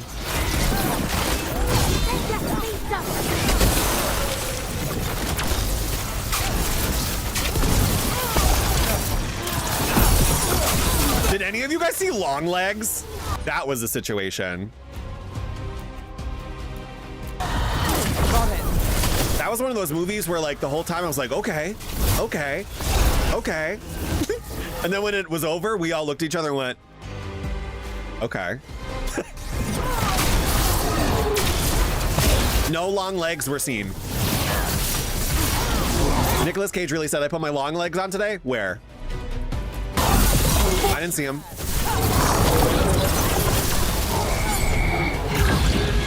They advertised long legs and I saw no legs. Hey, I'm talking about my legs. And how they're not seen. Take that. He did a good job though, Nicolas Cage. Like the thing with the movie was the acting was great. The storyline just kind of devolved. For me anyways. Okay, so what now? It's cinematically was really great. House. Story-wise was good, and then it just kind of like, at least again for me, it just kind of devolved into what? Like it was just kind of it hooked you, and then the end of the movie was just kind of like Look around. it's over. Like that's what it felt like to me. It felt like they were like trying to like balance something, and then it ended. And they just had what's her face just kind of like look longingly in the distance and like dissociate a lot. Places The girl from It Follows, and I'm like, come on, she was so underutilized. mess, but look what stands out. They just kind of like had her look apathetically like out the window a lot. It's our way in. Once we're over there. What is this? Hello? Hello? Oh! They took off a head. Ew! Oh! Oh my god, it's like eating its. Ew! It's like adding its head to its heads. Hello? Headless monks mentioned? What is going on? This is what happened to Captain Jack, you guys, from Doctor Who. We're seeing the cut footage from A Good Man Goes to War, where we're seeing where he was originally going to feature as a headless monk victim. This is what happened to Captain Jack before he became the face of Bo. Spoiler. It definitely lost momentum towards the end, which was weird because it built up momentum, but it didn't know what to do with it. Look at me talking like I know movies, you know? Like, that's just my personal opinion. I'm not making the movie, so. And you had a lot of people being like, it's so great. I'm like, okay. Oh, sorry. I'm sorry we moved you. Please don't take my head off. It was good in parts. It wasn't awful. And I did like the vibe. We're through. Sanctum should be ahead. It didn't scare me though. It was more unsettling, and then like unsettling for what at the end, so. It didn't have enough payoff for me. There wasn't enough catharsis. In places, they used to run to every island. That sounded such a bougie answer. Ages ago. Just didn't pay off. Yeah, but not all of them.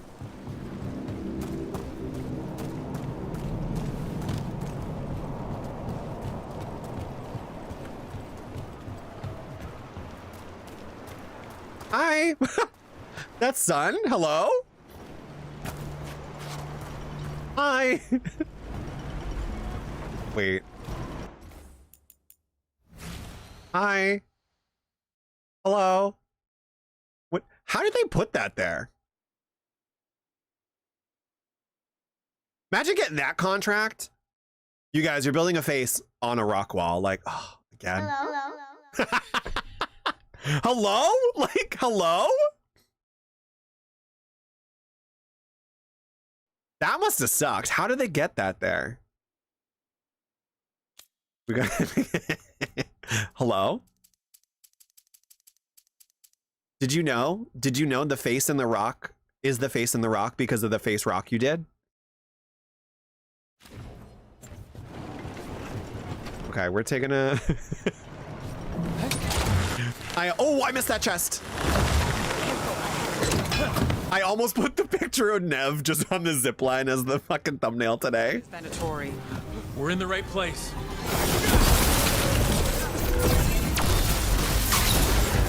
What are you guys weak against? Vulnerable against ice. Okay. No! Got us at range. Watch it.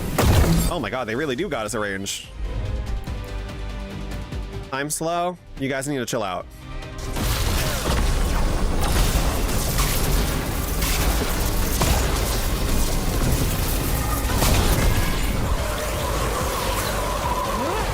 Can we push you off? Yes, we can! Oh, get off, get off, get off, get off, get off, get off, get off. Get the fuck off, bitch. Hey, whoa, whoa, whoa, whoa, whoa, no, no, no. They didn't like that. They didn't like that. Ranged incoming. Bet you didn't like this. Oh! Oh, you're pissing me off. Got us at a distance. Ready when you are. Wait, she didn't use time slow. Ranged incoming.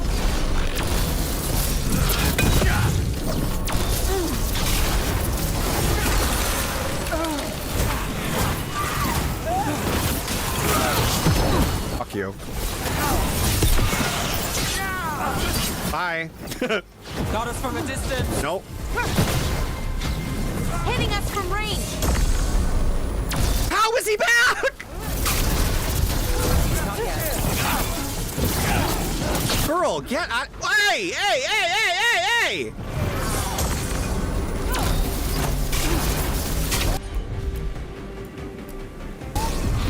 Righto.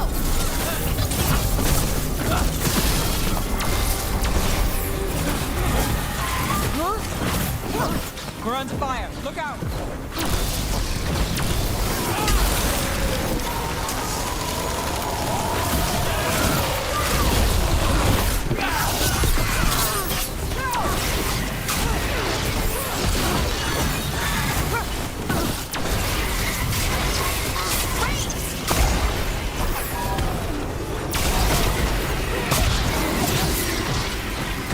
Why are these guys so mad? Yeah, you deserve to shatter. Jesus. Come on. We need to get inside. I don't know why that was like testing my limits. Can't get through here. Alec will have a back way in, but we need something here. Now. There's got to be another entrance. Okay, let's find it. You were so angry.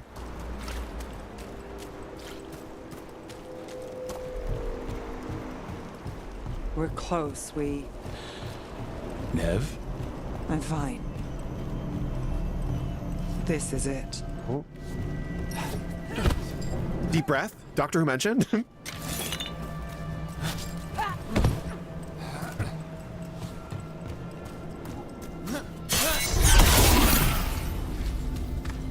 because we had more of a Spellblade stream yesterday. I kind of want to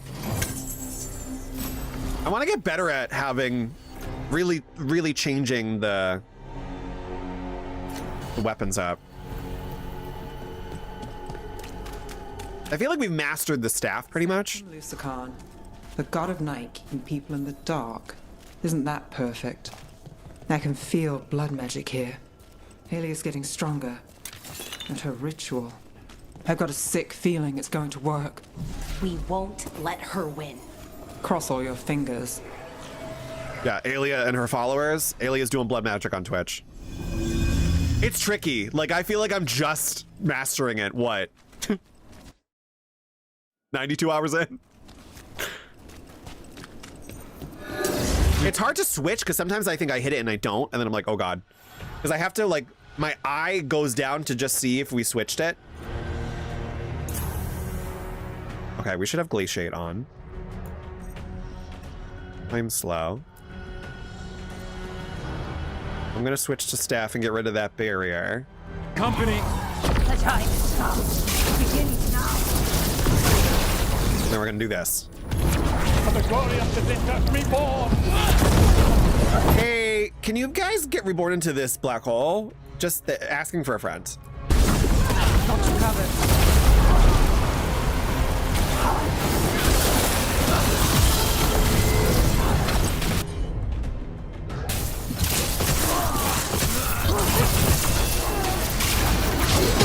Oh shit.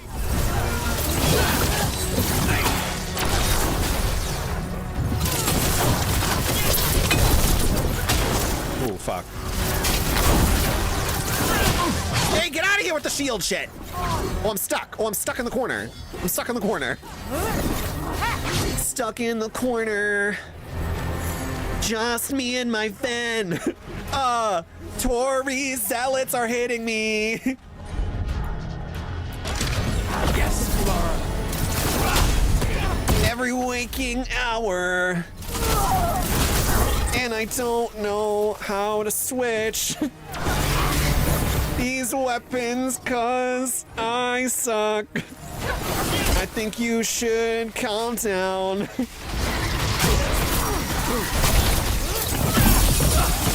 Oof.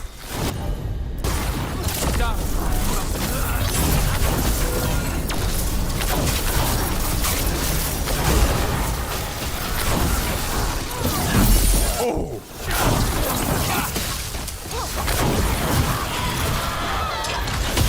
Oh, bitch! Can we run? Can we run? Can we run? Can we run?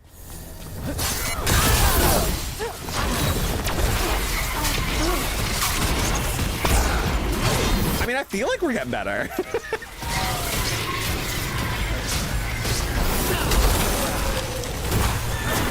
You feed the gods. I think you guys need another timeout. That.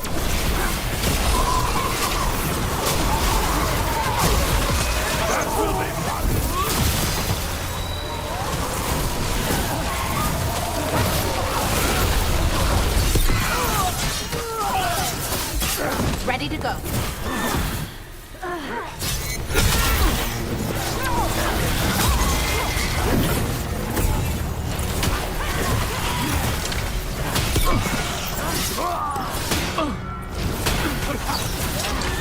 Oh my god. Hey! Hey! That reach is not good. That reach is too crazy.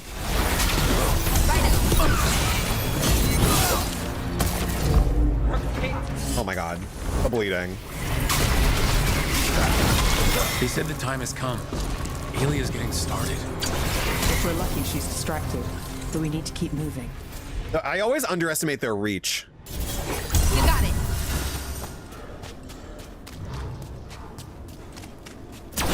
So the blood ritual Alia's doing, she says it's from the risen god, meaning Algernon. She'd bargain with anyone if he gave her the power, and the city she's after. The fact that he doubled as Tevinter's god of night must have made the whole deal sweeter. Is that a statue or a skeleton? Hello? Oh.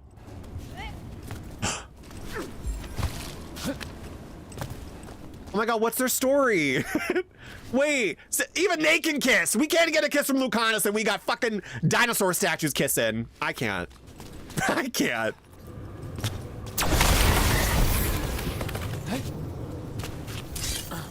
Get out of here.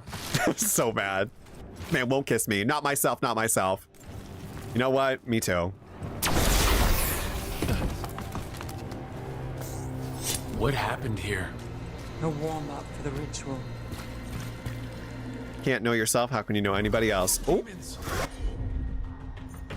And I got an amen up in here.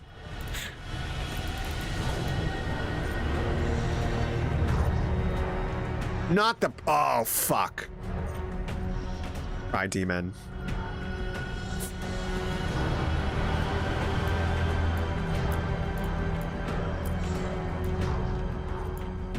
All the blood magic in this place attracts them. You can handle it. This won't stop. No, because I don't want the fucking... No, no, no, stop, stop, stop, stop, stop, stop, stop, stop, stop.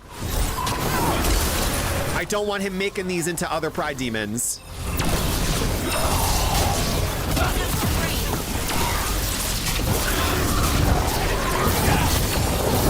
See? I fucking knew it! I fucking knew it!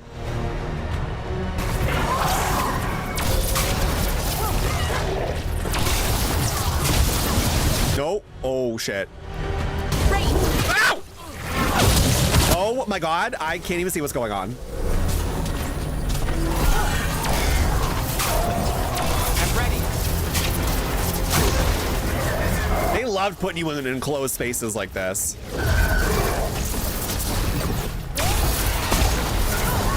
Oh my god, slow down time. I need a second. I need a second.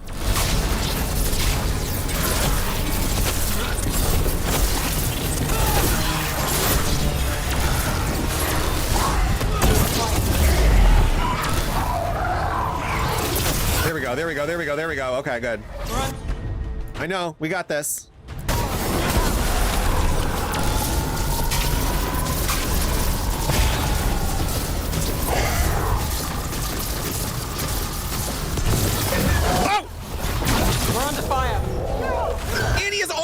my god! Whoa, whoa, whoa, whoa, whoa! Dude! You're moving too fast in the time slow, sir.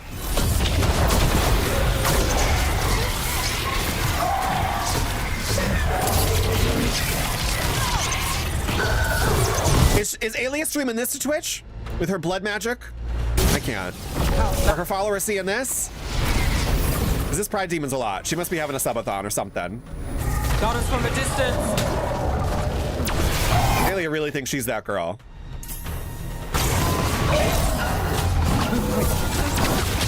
And you need a minute. You're a little bit too prideful. Get ready.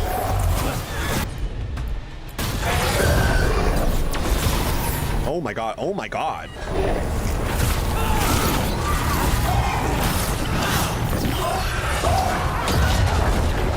Got us at range. Watch it.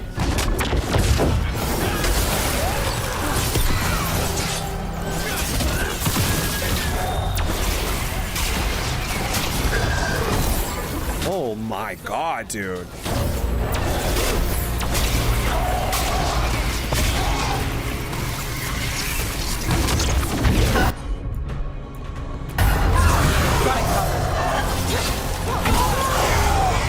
Whoa! What a mess. And still no sign of Dogtown's missing people. That was crazy. The magic from the other side of this barrier. I don't like it. Which means that's the way to go. Why is it always blood?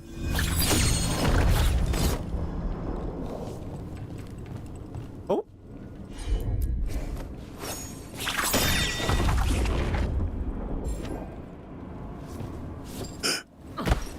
Okay.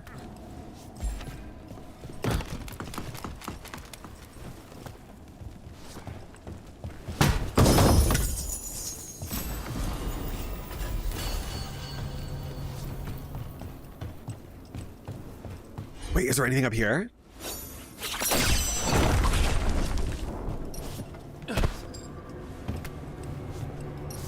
No. Oh, it got me excited.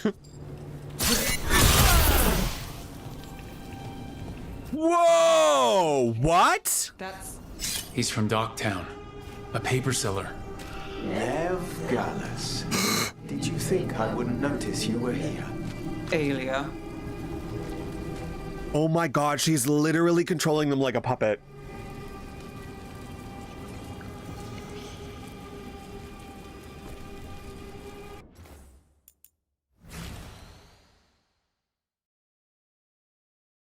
Dude, what?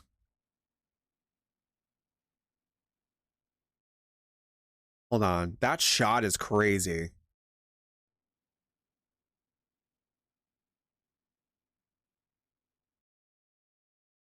Look at the blood. Oh my god.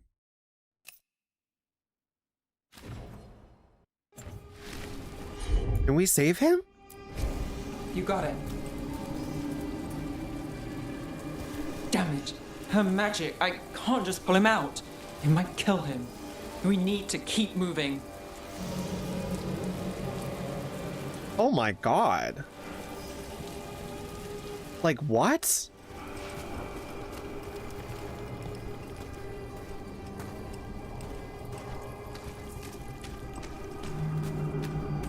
Mage blood. All your power. And how do you waste it? Chasing thieves. Playing Shadow Dragon. Fighting Minrathus. Neve, can you stop this? I can stop their hearts faster. Oh my god, dude.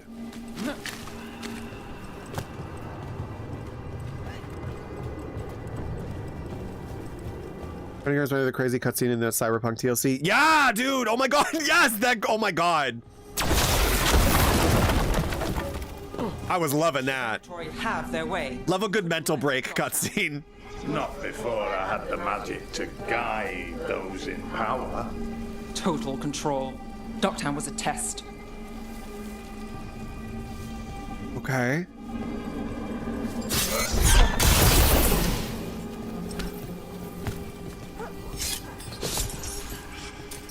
This is getting scary. Yeah, who was saying this game isn't? That's what I'm like.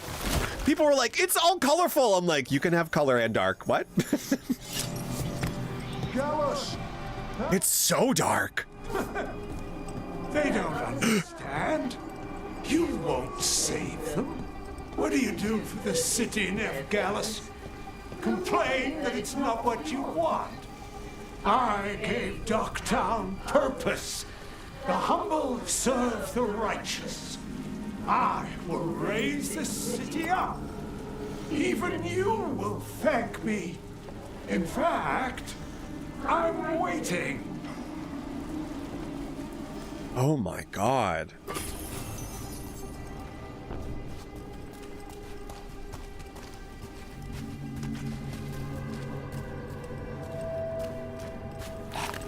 Their only chance is if we stop her ritual, break her power.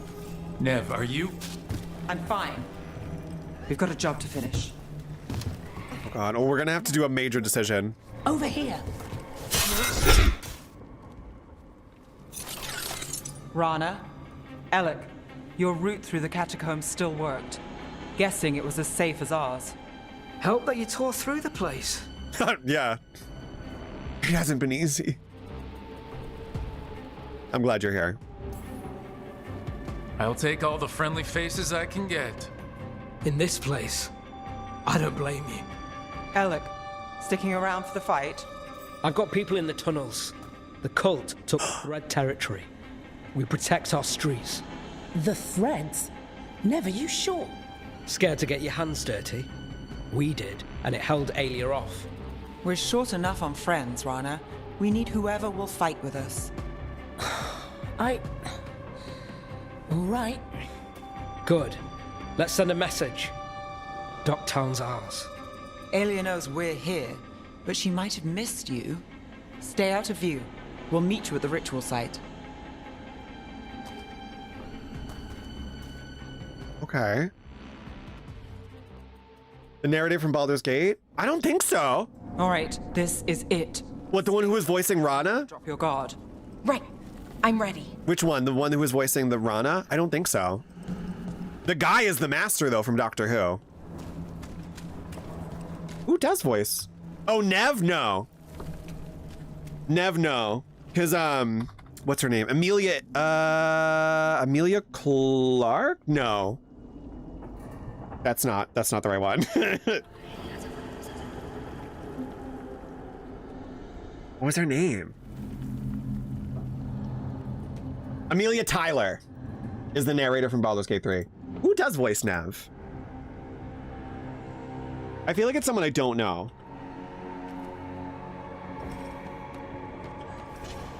Jessica Clark. That's a fun, Amelia Tyler, Jessica Clark. What does she voice? Who else does she voice? Oh, she's only credited for Neve. So this must be her like big, her big role. Which sometimes they're very misleading online. Sometimes they only credit a voice actor for one role, but they have done others. I always look up the visual voice actor on the website. Because I need to see their face too. We just got an upgrade to our staff. Minus 20% range mana cost. Let's go. She does sound similar though.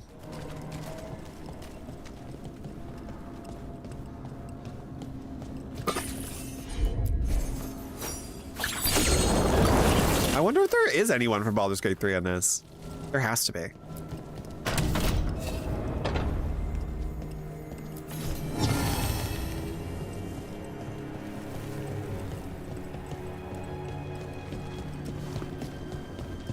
What?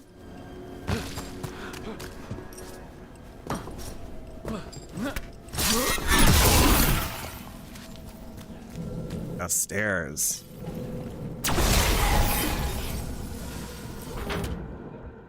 Do you feel that, Neve Gallus? The old magic, our legacy. It returns. You aren't the future, Aelia. You're a murderer. I am Minrathus. It's dark truth and bright power. The city won't miss you. Doctor won't. Whoa! This ends here. Send a message. Dogtown needs protection. When this is over, I will give it to them. You won't. Whoa! But I will. No! Yes! Oh, it's on, bitch. Your death serves our cause. Proof that those without respect. Where's my blood shield? That's what I want to know. No one will fall, Aelia. Where's my blood shield? Get me out of here! I can't see! What the fuck? You guys, whoa.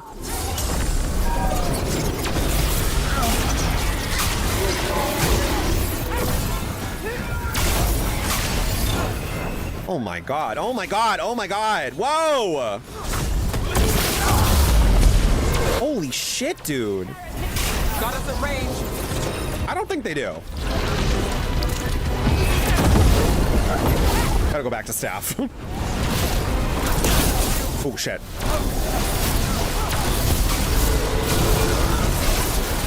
Hitting us from range.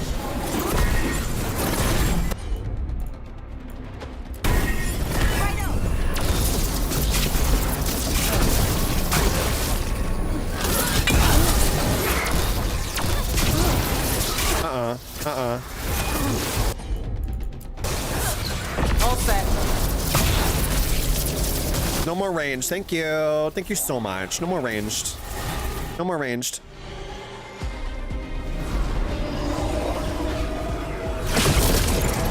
Are we doing this in phases? Answer my own question. Answer my own question. Oh shit, dude. Lucican himself chose me. When I take Minrathus, the city will thrive. You won't stop, Neve. I know it. This isn't a story, Belle. Tragic ending. I mean, it is kind of a story. It's finished with you. Oh shit. Oh shit.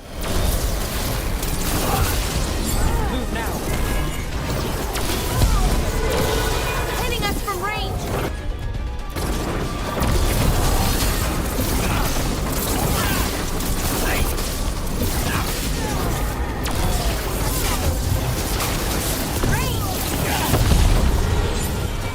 Oh shit.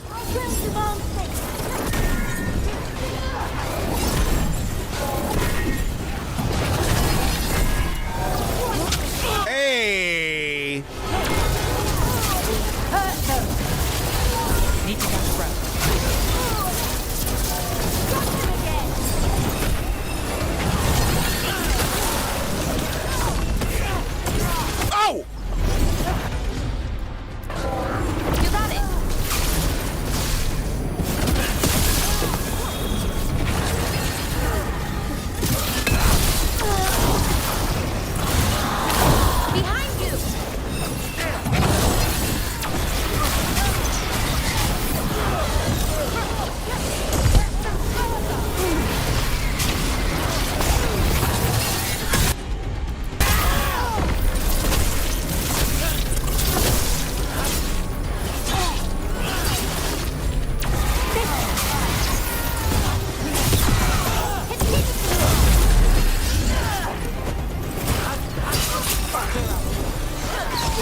Holy shit. Got me sweating.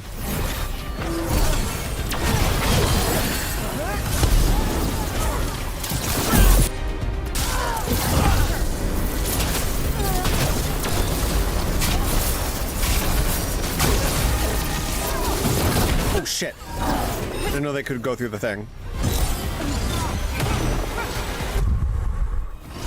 Oh no. Ready.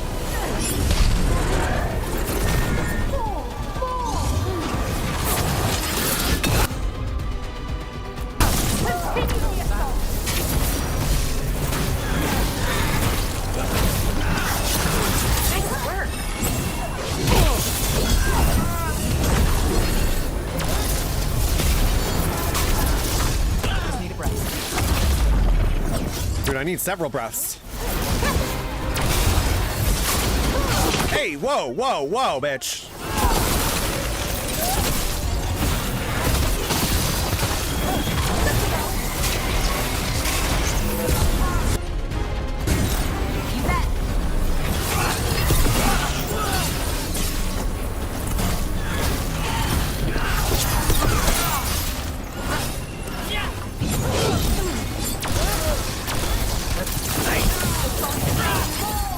I'm ready. Let's go.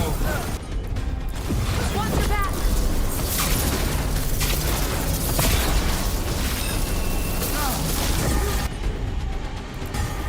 For sure. They are unworthy. Oh shit, I'm too close.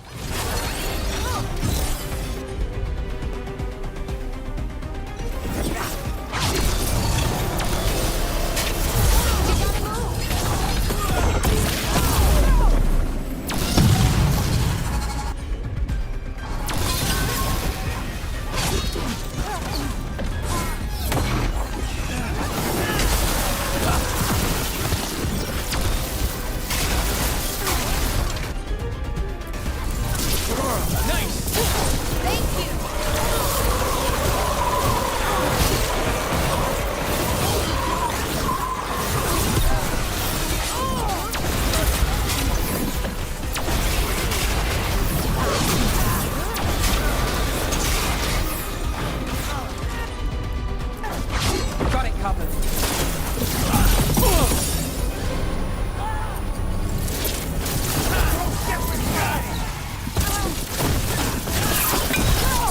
Shades too, bitch? Are you kidding me? What, did you not have enough? Ready to go.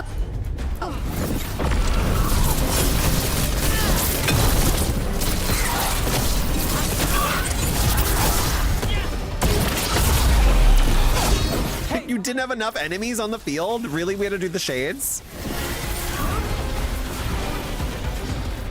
Oh my god.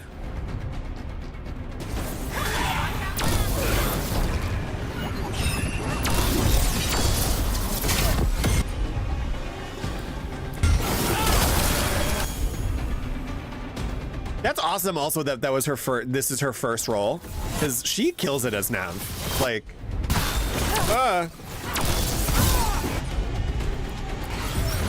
it.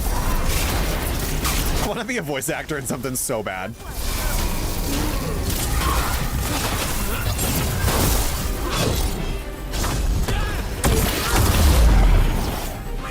Am I missing something, or do we need to hit something else? Because these seem to like be coming endlessly. Ready here.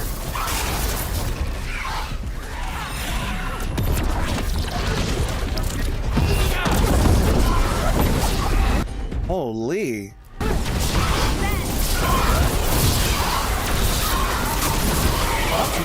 Oh, there we go. Oh my god.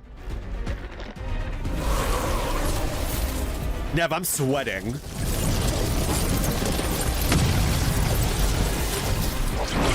Oh. Oh, come on. Gallus, this is Terventer's future. You don't have Mimrathus yet, Aelia. He's just on the thing? Hello? Come down and join us. Oh, okay, maybe I shouldn't have said that. It's what you...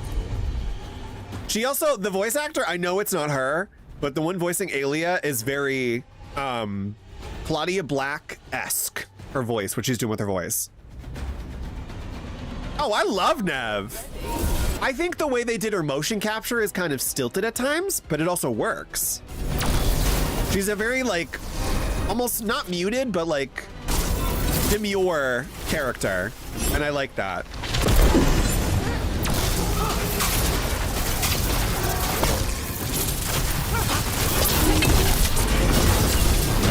Oh hell no, oh hell no, oh hell no. Done.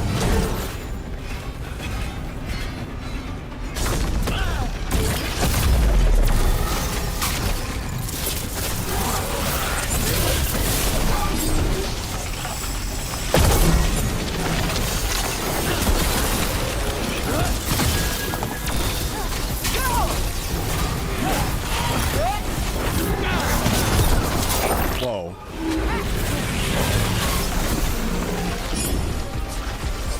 Ready to go.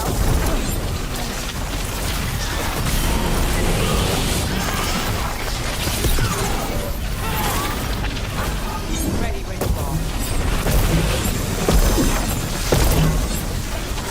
Are you done with this beam? My God.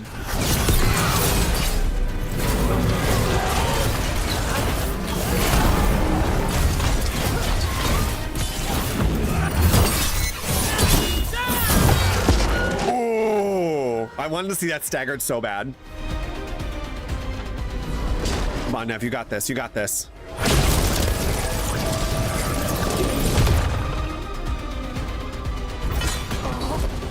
Javinta, Minrathus, they're broken. We both know it. I would raise us all. You. Enough. Ducktown's under my protection. Alec. Oh shit, oh shit! Oof. Is this where you finish it? Rumor has it the Threads protect their streets. You should think about that.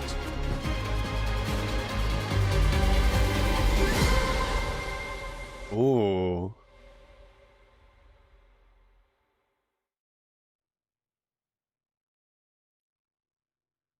That was a nice fight. Like nothing happened. Is done. No takebacks this time. Oh my God, I just realized she has another boot. She can switch out her leg. She has like a boot stand. We fight for Minrathos. We can wish for a better Minrathus. Until that happens, we fight. Tooth and nail. For one troubled city. And the troubled souls stuck in it. So what now? I follow through. Tevinter, Thedas, they won't play fair anytime soon. People need protection. If I'm who they get, then I go down swinging. I've played this game a long time. Counted on myself for most of it. At the end of the day, that's who I had left. So here we are. We've chased Aelia, faced a couple gods, and somehow you stick. Ooh. Right? That was so sick. I thought I was doing something wrong because I thought that battle was never ending. We're shadows and friends. Shadows stand together. Yeah. Sure. Plus, you're all right. And we're both god-chasing fools. And friends. Well, here's to that, Rook.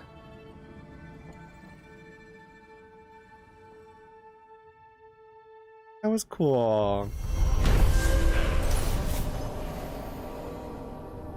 She's so like, yeah, we did what we did. Ooh. Neve finally confronted Aelia face to face, stopping her blood magic ritual and freeing the people of Docktown from the cultists' hold. Aelia will no longer threaten Docktown or anywhere else. Neve is Docktown's protector. The Venatori should fear her. She'll watch Docktown's back and know that the team will watch hers.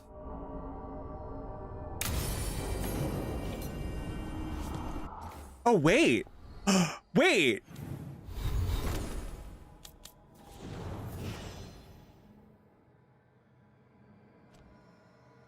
Wait, we didn't get Hero of the Veilguard status for her though. Is that because she's hardened?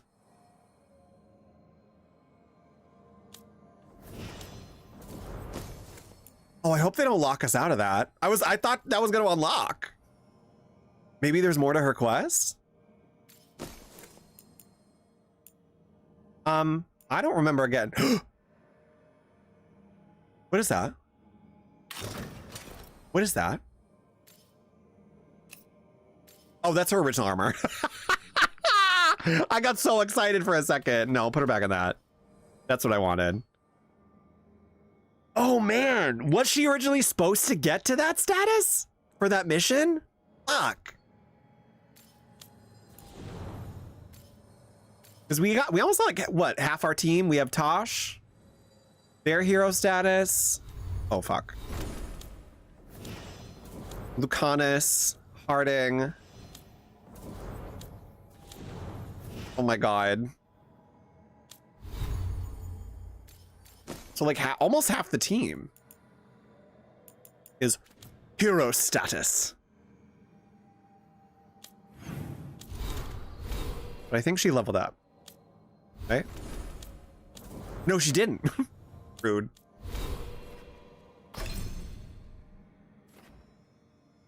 I still want to try and get this.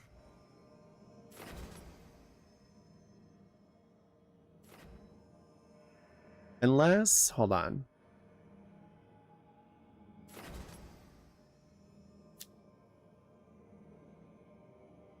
Empower staff attacks with bonus damage. No, I think we should complete this circuit. I think we should complete the Evoker circuit for their last 3 levels. That's going to help out when we freeze people too.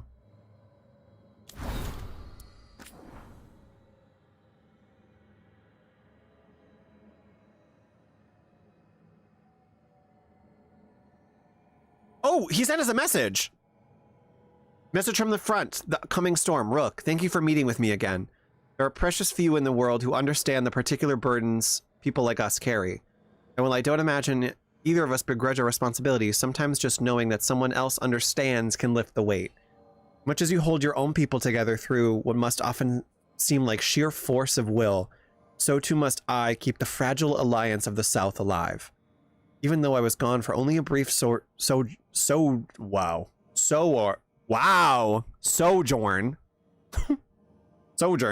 to speak to you. Struggle with that word. Even though I was only gone for only a brief sojourn to speak to you, I returned to no small amount of chaos that I needed to spend time repairing. In my last letter, I said that it felt like the calm before the storm, and it still does. The blight continues to creep forward. Slowly but inexorably. I wish I could do his deep voice. But we've seen very little of the Darkspawn, even as the corruption claims more and more of our lands. We've had more success to the west, where we've won several battles against the Venatori, and to the north, little trace remains of the Antam dreadnoughts at the mouth of the waking sea. Still, the storm is building. We can all feel it. There's a tension in the air, and before we know it, the winds will howl and the thunder roll. Until then, we wait. We ready ourselves. And when the time comes, we will stand firm against the gathering darkness.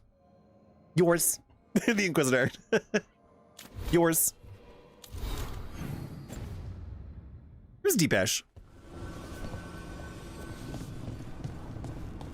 Let's take inventory. Is our boyfriend's not in his room?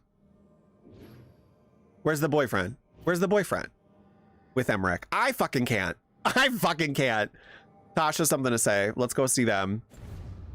Lucanus, come on! Driving me crazy.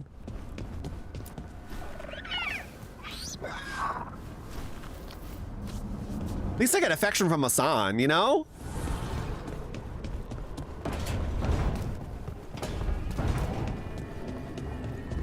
I'm not even checking on him.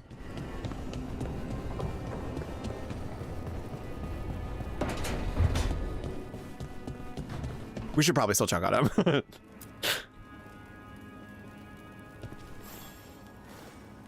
I got word from a Ravani seer. She found a spirit who could translate the tablet. I'm supposed to meet her on the beach. You need company? Maybe. Yeah. Just let me know when you're free. Okay. Is this an outing? An outing, okay.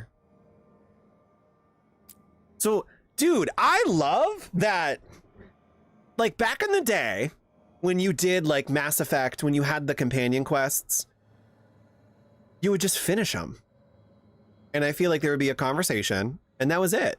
And now you get, like, outings. Maybe there's more to it, but I like that there's almost an epilogue for all of the companion quests. How the fuck did that? How is there this much content?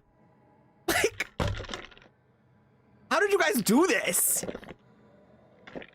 How'd you do this game? This is crazy. This is honest. Every time I sit down and stream this with you guys, I honestly, like, this is becoming, I know it's because I'm playing it now, but I can honestly say, I think this game is up there with one of my favorite games ever.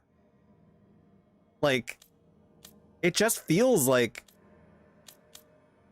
I keep saying it, it just feels alive.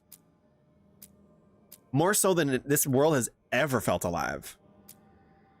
That's not to discredit the ones before it, because they all had their ups and downs. And I loved every one of them. But this one is just icing on the cake.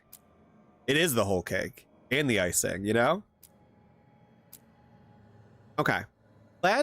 Should we walk around? I think everyone's doing their own thing. I'm staring clear at him. Absolutely not. Let's do one more companion quest. And then we might have to do the Treviso quest, because I feel like he won't kiss us unless we do something for his city. Come on. Aren't I more important than the city right now? Maybe that's reaching. Okay, so we have brother trauma, darkspawn trauma, death trauma, and epilogues, potentially. I kind of wanted to do death trauma. I'm thinking Balara or Emmrich. Are we feeling brother trauma or the inevitability of your own demise trauma? I'm thinking this. Also, the way they talked about this, like, are we going to a soiree? Because I kind of want to go to a soiree. This seems glamorous. Let's do this.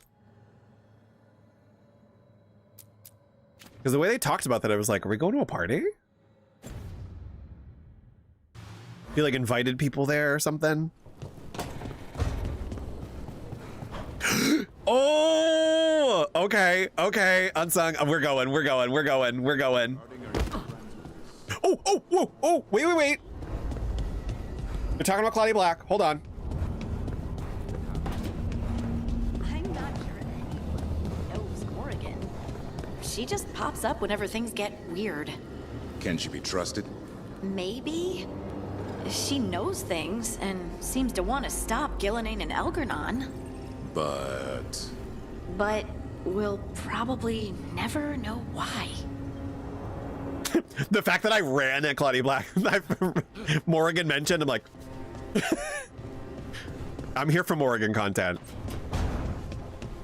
We haven't seen her in so long, too. Okay, we're going to a soiree. Who do we bring? Obviously, Emmrich. Should we bring our death boys to the death soiree? Our Necropolis boys to the Necropolis? Oh, we gotta change our outfit. Fuck, we gotta change our outfit. How dare I? We gotta change our outfit.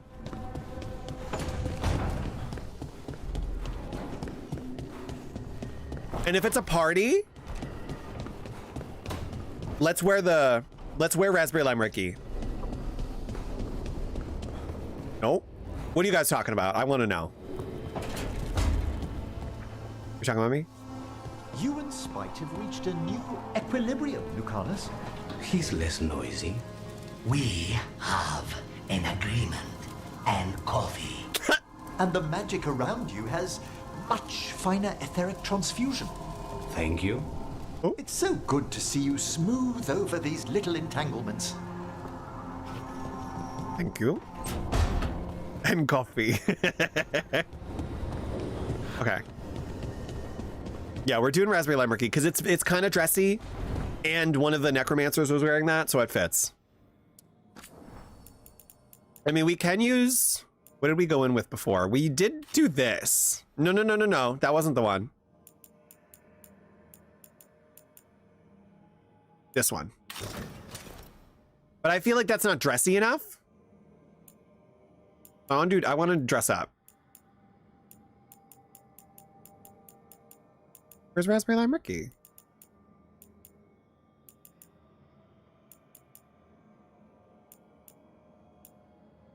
Where'd she go?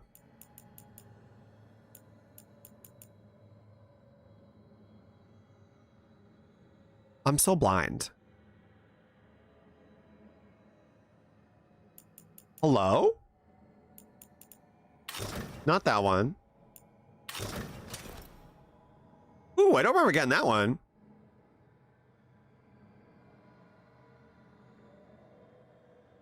Where'd it go? Oh, this right here. Oh my God. There we go. I'm excited to see. Wait, we need to dress him up. We're going to a ball. Lucanus is in his best wear.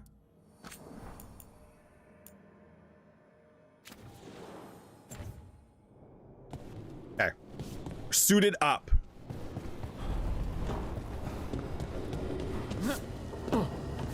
The way they talked about it brought me back to, speaking of Morrigan, brought me back to the ball in Orlais that you go to, which was such a beautiful reintroduction of her character, because the fact that she comes down the stairs again and says, well, what do we have here? I was like, cinema.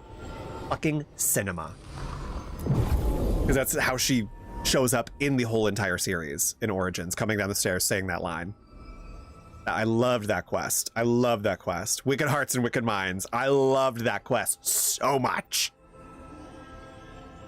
I like that. Hearing that voice sent me into another realm. I know I've talked about this before. I know I've talked about Claudia Black, but like that woman can do no wrong. That like shattered my understanding of like, wait, I didn't know she did video games. Like, oh my God. 2010 me was not prepared. Okay, so let's bring the Necropolis boys.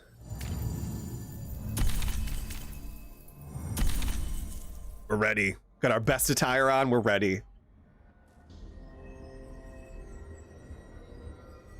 Travel to Tract Quest.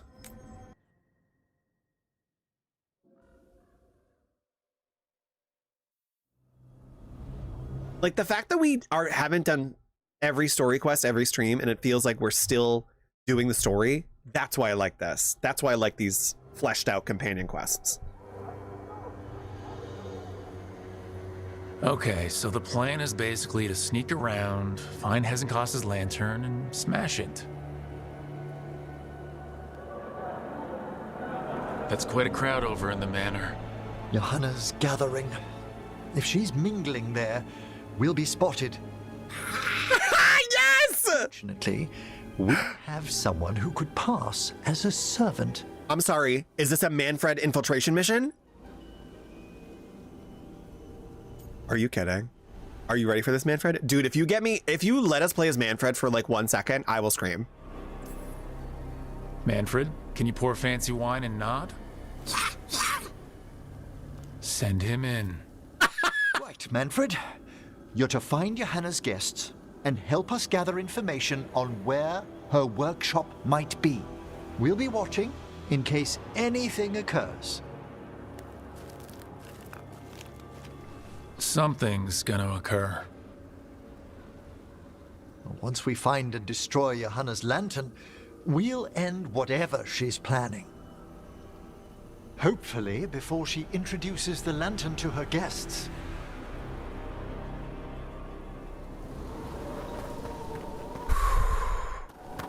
That should be enough time for Manfred to blend in as a servant. Man. Let's find a place inside to observe him, quietly. Right. I wanted to play as the... Do you know what that just made me think of? You know what? We got to play that game on stream. I don't know if you ever... I don't know if you guys know Dragon Quest VIII. There were like sections where you could play as the main character's like mouse. I think it was a mouse. And you like go through the tunnels and like... It was so cute. I love that game. I never finished that game. Same, I believe it's the same art director that did Dragon Ball Z, because that's the same art style.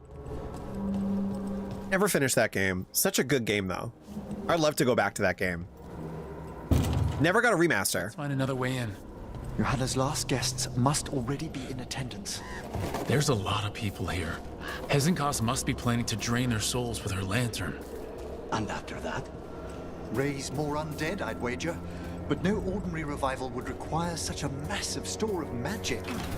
It's such an underrated game. I love that game. We gotta do like, I wanna do like a retro night. Or like, I don't know. Sounds I've been thinking of doing retro games. Where we confronted Hezenkos. Perfect. We can watch Manfred discreetly from the balconies. And see if Hezenkos has that lantern on her. Isn't that crazy that PS2 is considered retro? Like when I say retro, I mean PS2.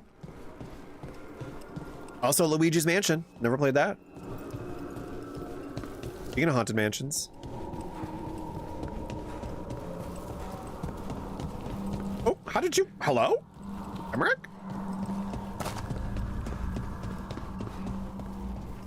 I also don't think I was old enough to appreciate the Dragon Age 8 story. If that makes sense. Like, I feel like I wasn't... I was boring at times, but I feel like I did enjoy it. And I feel like if I replayed it, I'd enjoy it more.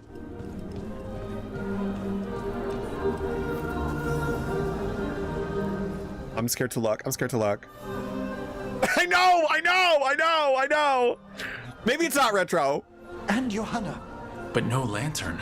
I consider it retro. You were saying about a shrine in... Wait, I want to... Yes. This is giving Bridgerton. Is it giving Bridgerton? Which, as an expert, I could read if our host ever lets me into the library. An ancestral shrine? I could question the deceased there about the location of Johanna's lantern.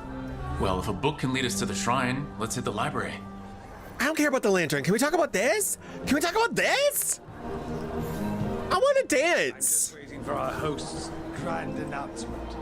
My invitation was so unexpected. I thought Hezenkos despised me after I beat her to an unsealed crypt some years back.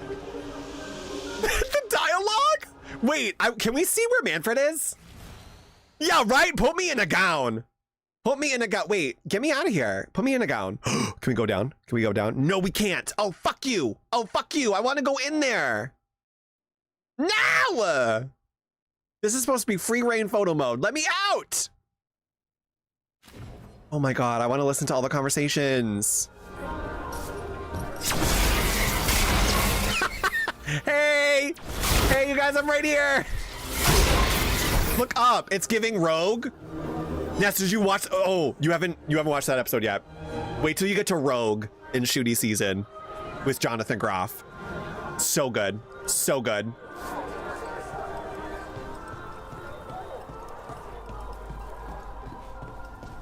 It's so good. I also just love Jonathan Groff.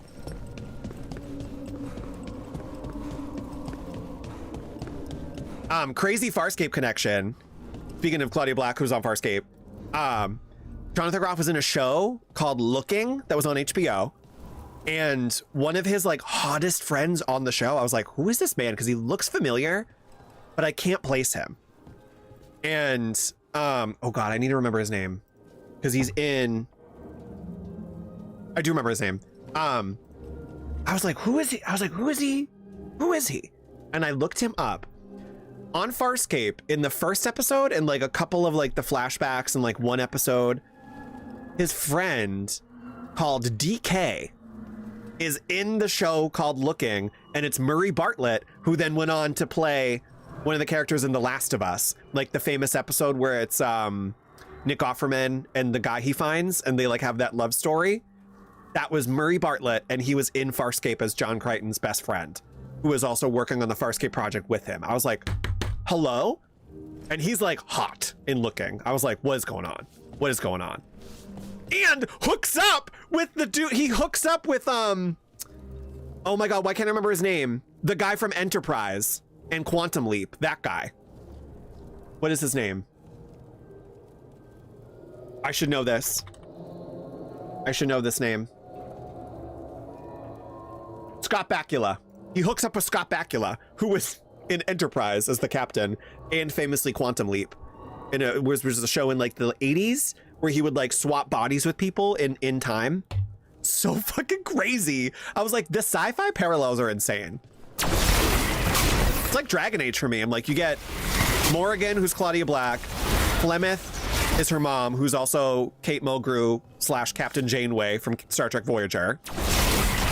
And then I always think back to that quest in Origins where you have to side with the werewolves of the Dalish, and the Dalish enchanter guy was Tuvok, also in Star Trek Voyager. Like, what?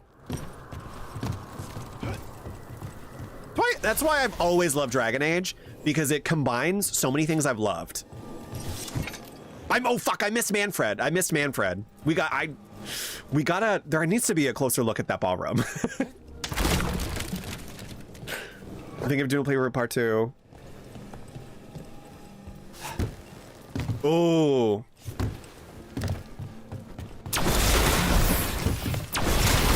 I'm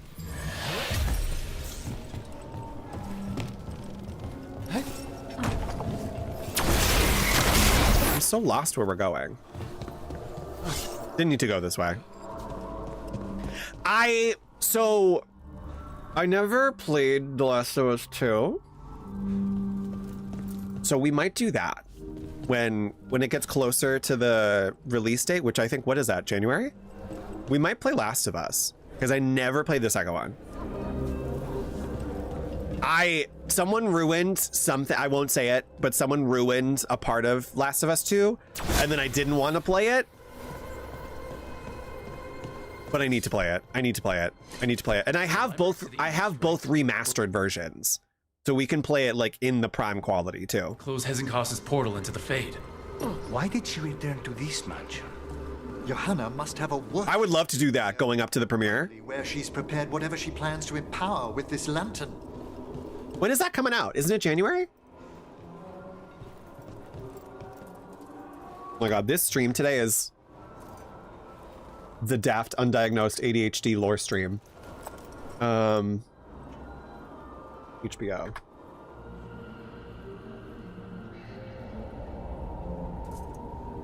Oh, I don't think they set a release date. Oh, release window confirmed 15 hours ago. Okay. The release window for HBO's Last of Us Season 2 has been confirmed as JD Peretti, the CEO of President Global Streaming at Warner Brothers Discovery, shared that the show is set to return in the second quarter of 2025. So we still have time. So I'm assuming, like, what would that be, like? Second quarter is usually like spring? I know. I wanted January. I really liked that January premiere. That first episode, man, I literally, like, I watched the first episode and then told all my friends, I was like, I have to show you this guy. We have to watch this. We have to watch this together. And for those who hadn't played the game, I was like, just so you know, that first fucking episode was like, it took me into the game. In the truck scene, looking at like the barn on fire, I was like, this is beautiful cinematography. April to June, depending on the company. Yeah. Oh, you're right. It could be June. Yeah, because when they say second quarter, it could be like right up for like the second quarter. For some, it might be July, September. That's why I feel like they all have different variations of what they believe the quarters are. Because they said, what, Final Fantasy VII Rebirth, they're like, it's coming in Q1.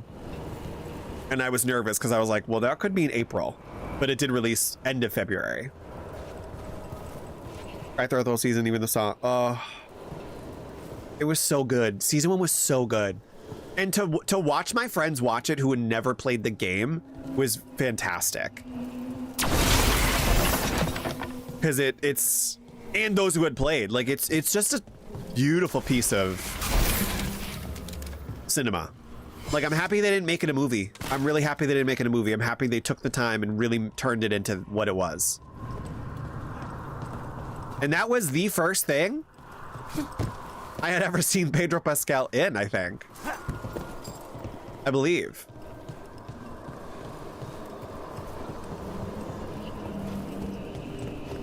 And what's their face? Bella Ramsey. That was the first thing I ever saw them in too. Because I never watched Game of Thrones all the way through. Because I know they're both in Game of Thrones. We're not alone here. I did go and see some of the sexy scenes with Pedro in Game of Thrones. Not the scene. Oh my God, you guys. My brain is full of these connections. The woman he's like with in Game of Thrones also, that like has to watch him, spoiler, something happens to his character. Really bad. But like he gets hurt and she's like screaming. She voiced Vivian in Dragon Age Inquisition and played a character in Torchwood in 2 episodes. Those creatures. And was also in the Rogue episode of Shurigawa season. In the Bridgerton episode. So full circle again. Everything connects. I've watched TikToks of people filming their reactions to the show and have never played it. Yeah, it's so good, dude. It's so good. And I love the way they expanded the character. What was his name? Bill in Last of Us 2. I loved that episode. That was so fucking good. We must deal with it. I was like, I love Murray Bartlett. And Nick Offerman, of course.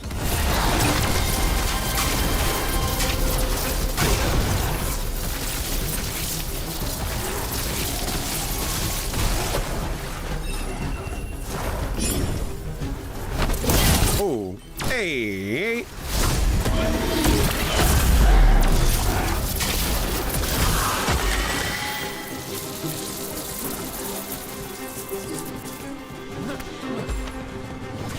Hello?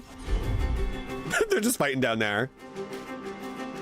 Literally, it's never ending. It's never ending. The library is open and people never return their books. It's just a constant swim of connections. But that's what I mean. Like when we were talking about like at the start of stream, like I feel like life gives you these things and it makes me wonder. It makes me wonder if like we ever saw like the tapestry of our own lives, how many like small like lines would connect. Because it's like things that are inspired me when I was younger relate now and connect now and are in media and things I'm consuming now. So it feels like almost like these characters in movies and cinema like raised you in a way. And I always have appreciated that. Because I feel like once you see that actor or someone, they always like meet you where you are. At least for me.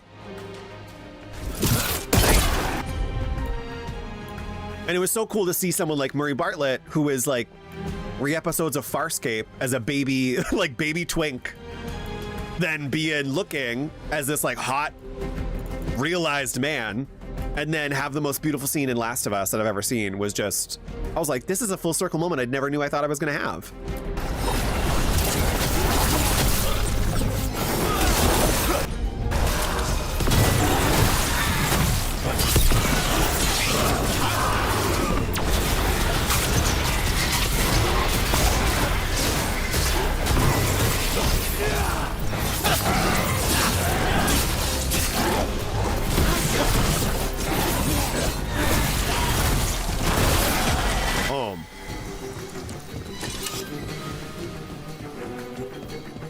Defeat the undead gods. Oh shit, oh there's more. Oh god, okay.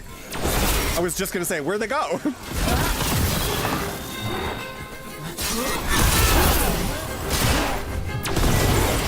This library also reminds me of, I said that last time we were here, but reminds me of the Twilight Town mansion that Roxas goes into at the end of his tutorial. I'd expected Johanna to post more guards. Tutorial. Maybe she didn't want to scare her guests? Let's see if we can find that book pointing to the ancestral shrine. Notes and calculations. Sinking a stable tether here was worth the effort. No prying visitors so far. Time to plot the etheric variables. A joy! A joy! After patching up the corpses in the Blackthorn's crypts. I must find better guards for my work. A Joy! Joy mentioned. Joy is mentioned. What about this? That book just snarled at me. Ah, there's our spectral tome. Well done. It's not opening. One must be delicate. That guest of Johanna's claimed to be an expert in spectral literature. And was interested What in book? the shrine. Let's have Manfred hand him the book. See what he says. This book? What book? Bitch, what? When did we pick up the book? Okay.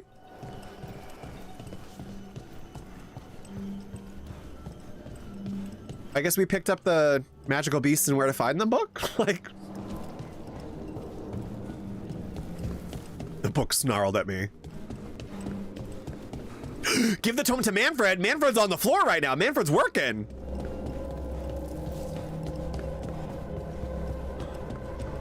He's working. Are we gonna go into the ball? Oh, I randomly walked by it. I love that they're like, the book. I'm like, what book? I love when I miss crucial things. Count your shot. Triumph.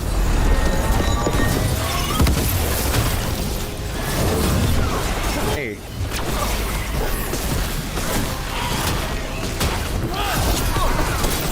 Ooh. Sorry.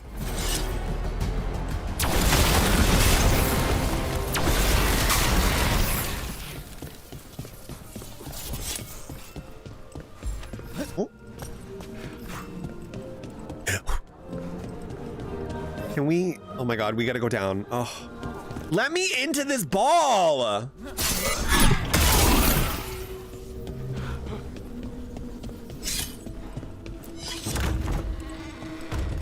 Is there a snarling book in here too? Oh. Thank you for the ore that was sitting on the bed. You know what? I can't judge. It's not my room. Oh! Manfred. Were you waiting for us? Manfred, take this tome to the man asking about the shrine, please. Don't worry. We'll watch from the balcony. Ow! We want to be part of it. Oh my God. Manfred always knows. I don't want to watch on the balcony. I want to be in it.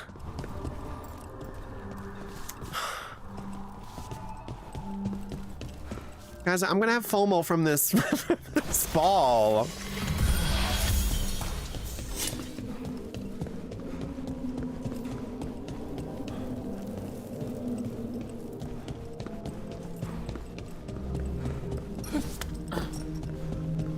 Okay, I guess we'll watch from our Jonathan Groff position. This is literally what he does in that episode. He watches the ball from the balcony. What's this? The Spectral Guide to Blackthorn Manor? There now. I only want to look up one thing. Ah, there is an ancestral shrine in the northwest wing. Perfect. Let's go to the shrine. Yes, the deceased there should be most helpful in finding Johanna's lantern. This way to the shrine. I want to go to the ball. To a party with so many mages without being hired to kill one of them. Were your targets always mages? Not all the time. But how do we kill Hezengos? Does she even breathe? It's unlikely. The stilling of the lungs is one of the first blessings of undeath. Don't worry. We'll find a way. Manfred? Manfred? Manfred just came out of a hole in the wall! Manfred! Manfred is that fucking mouse in Dragon Quest VIII. Shrine's locked. We must find a... Manfred? Yeah, he's right there. What's he got there? What do you got? Mansion key. Is this a key to the shrine? Manfred! Excellent, Manfred. Dude, Manfred's the MVP.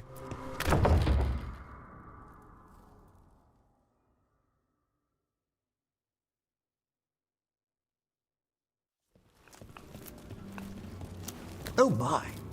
A body from the house of the Verheims, prepared during the storm age. Also, that head moved, but I think it was loading in. Oh yeah, obviously. Well, anyone can see that. We'll have to inter it safely in the necropolis. Afterwards. Time to find Hezenkos. He's all yours, Emmrich. By flame and seal. By light and flood. Open your eyes once more. Who dares disturb? Friends to the dead. Friends. This one was abandoned. Lost. Emmrich, it's getting noisy. He's unusually obstinate. Speak! Where is Hezenkos? Prove yourselves. What claim have you to the deceased? A willing dead companion. This one concedes. Hezenkos makes a thing that should not be. Red tapestry. Look there. Rook, did you hear that? Yeah. Manfred just... I know. Also, we should move. He said hello twice. Hello? Oh, he can talk. Manfred, say something else. Come now, you just spoke. We have to go. Yes, yes. He said hello!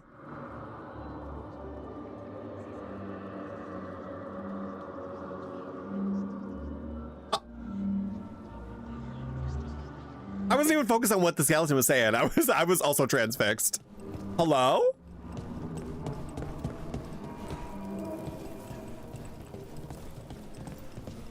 He said, wait, where's the... Like, what? You know, he really said. Hello? Like... Manfred!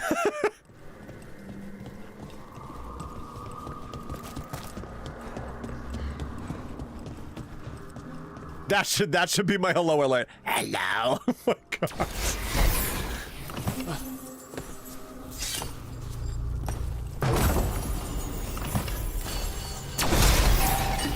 Okay, good. We're stocked on potions.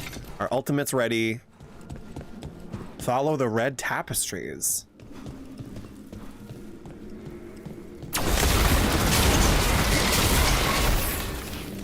Sorry, I'm just seeing what you guys have.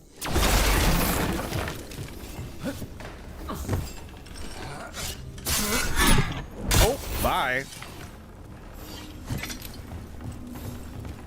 Missed the stairs.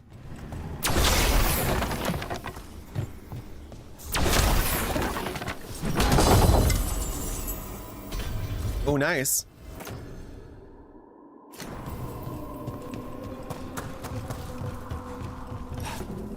But I'm happy we didn't wear our usual Necropolis outfits, because it seemed to be like they were all wearing them.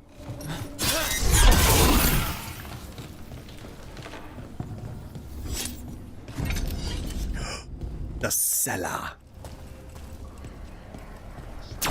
Oh, we already have that.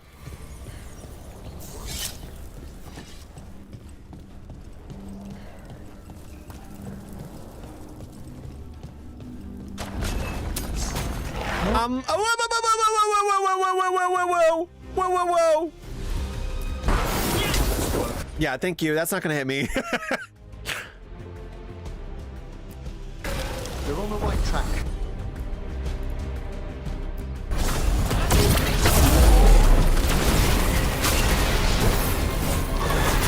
I always forget they can't do abilities in the time slow.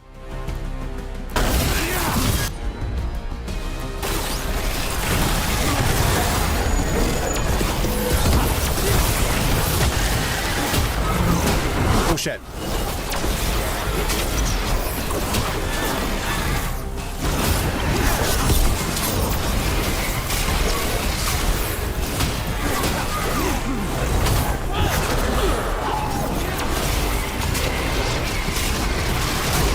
Right. Where's that red tapestry? Oh, we got a puzzle. We got a puzzle. Those same symbols that were in the necropolis, too.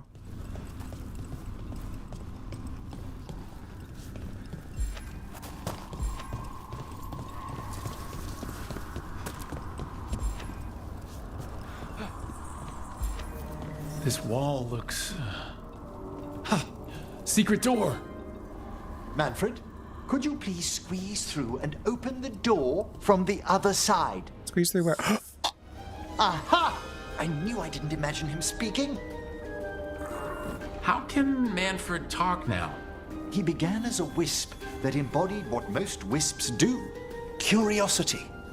I knew he was learning quickly outside the necropolis, but this level of complexity is remarkable. Does a skeleton need to learn anything? He's not even alive. But Lucanus, what is life considered holistically? Why did I ask that? Oh! Good work, Manfred. Hope this leads to where Hezekiah is keeping that lantern. I can only imagine what she's planning to use it for. Wait, so what was the... Hold on. Was there another secret door? Because this has to be a puzzle. There is another secret door. Oh, here we go.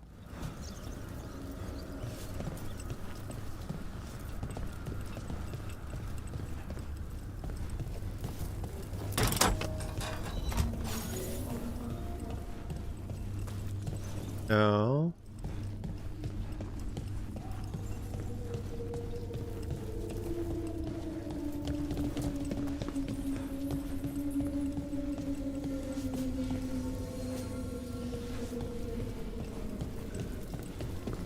The hell is that other one?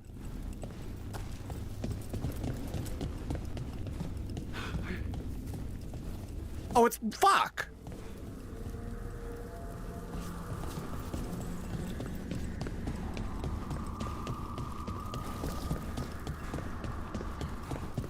Did I miss?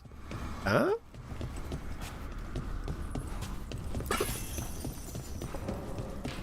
Oh, we missed this though.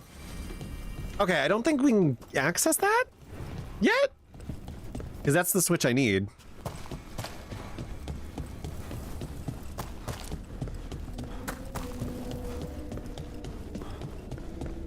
Yeah, there's a wisp situation.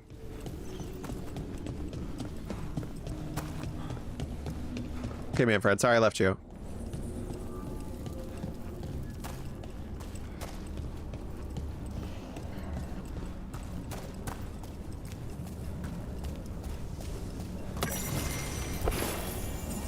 Ooh.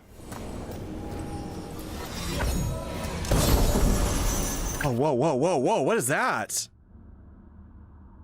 Activates and abilities now cost plus 50 mana to activate, plus 30% ability damage. Using an ability now heals you for 1 health per mana spent? Okay.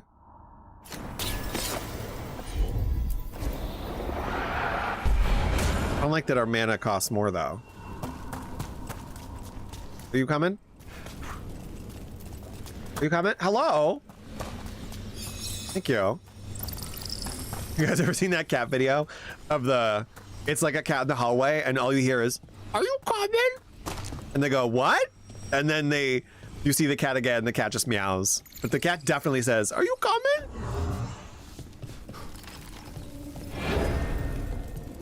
Oh. I'm sorry to awaken you.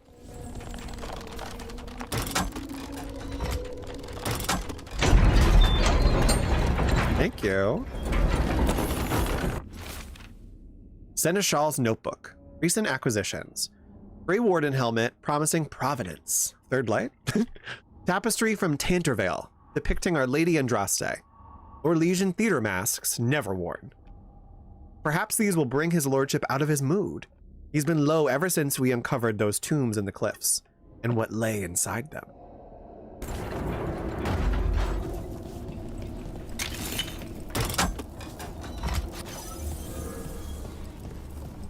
Okay, and there was a third one.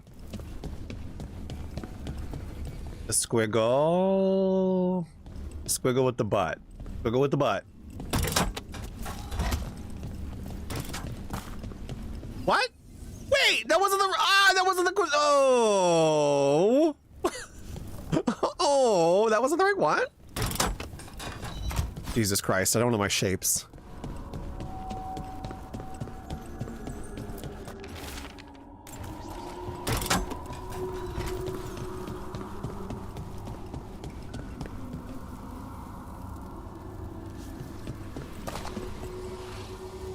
It looks like a xenomorph with the butt. Xenomorph with the butt. That's what we're looking for. No, xenomorph with the butt.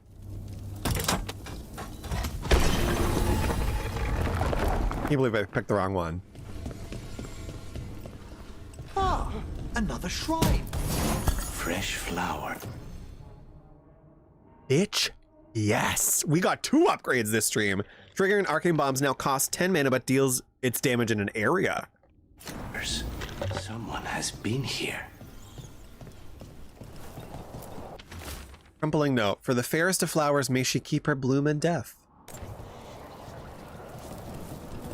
That's cute.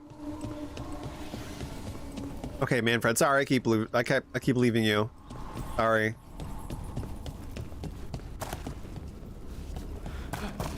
Okay, go. Still mad we can't go to the ball. This must lead to Johanna's workshop. What's that through the wall?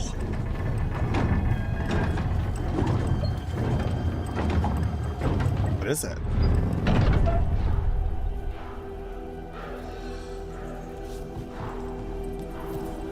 Oh my word! Yeah. Thought you and your little friends might worm your way into my party for Karen. Johanna, even half-lich, you can't control something this massive. She's controlling that statue? What the fuck?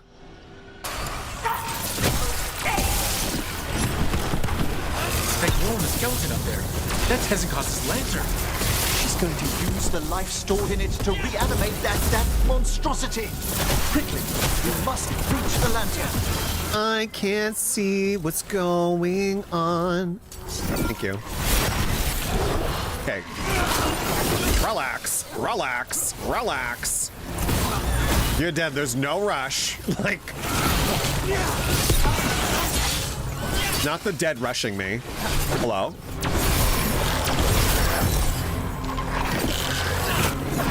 Is there no other entrance over here? Okay. There we go.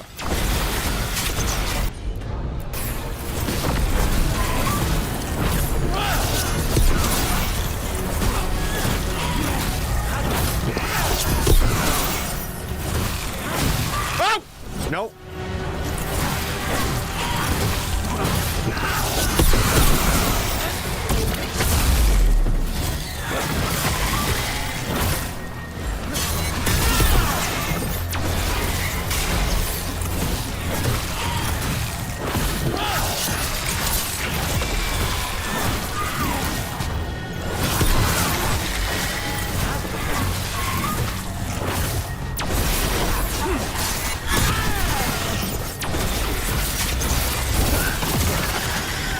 There we go.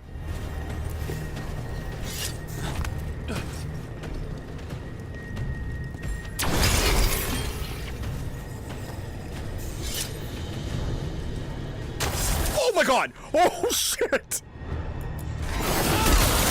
Holy shit!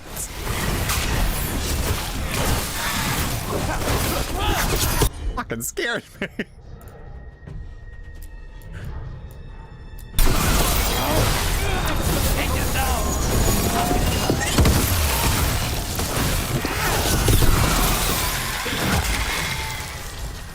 Damn, Spellblade is where it's at.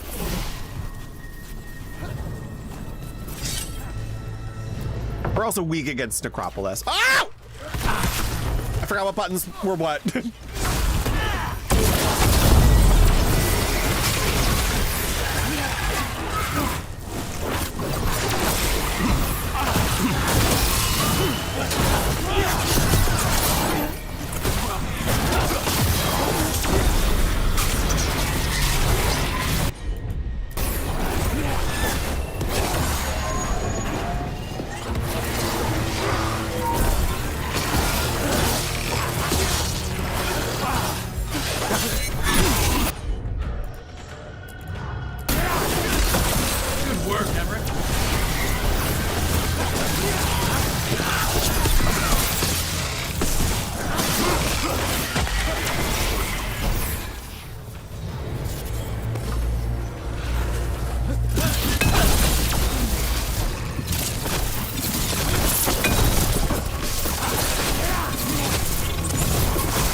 There we go. Oh my god.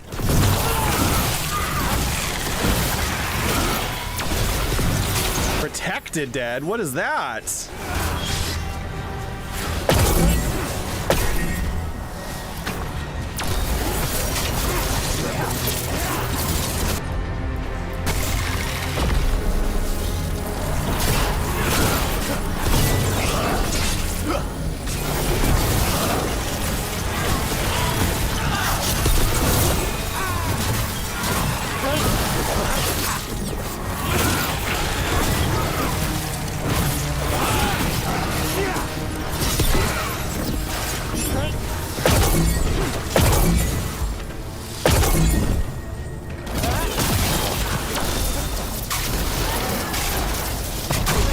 Oh, whoa, I threw up my bubble, what? Oh, the chills, my god.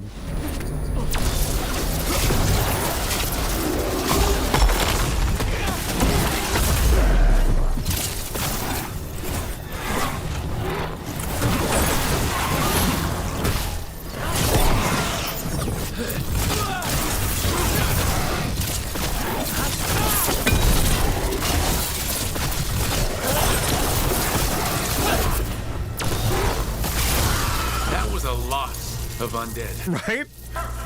You may as well leave me the fuel in a bonfire. I'm seeing why it hasn't cost. Unbelievable. Johanna's stolen a chamber from the Grand Necropolis and transposed it under Blackthorn Manor. Mages. You want contracts in your life? This is how you get a contract. Yeah. The Necropolis's wards here are still intact. No wonder we couldn't sense what she's been creating. Also, don't be mad about mages. You're romancing a mage, Lucana. Sorry. Like, don't be mad. You chose this. I wish Manfred had stayed above. I'll be fine. We'll handle this.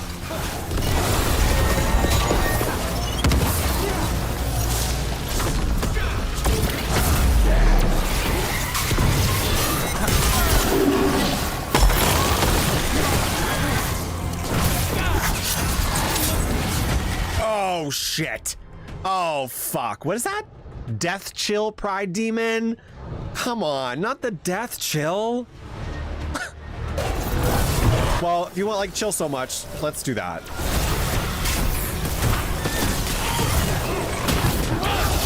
I want these guys gone, though.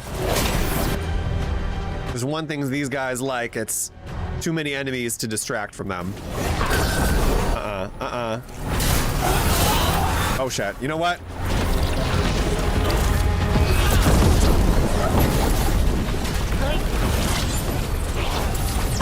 Who's firing at me? No.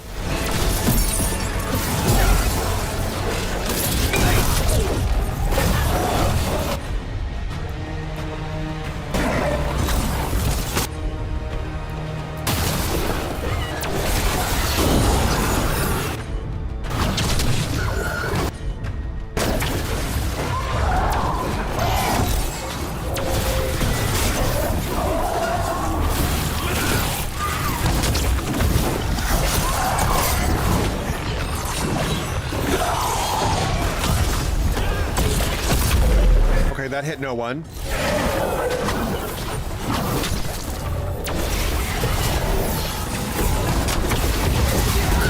There we go, there we go, there we go, there we go, there we go.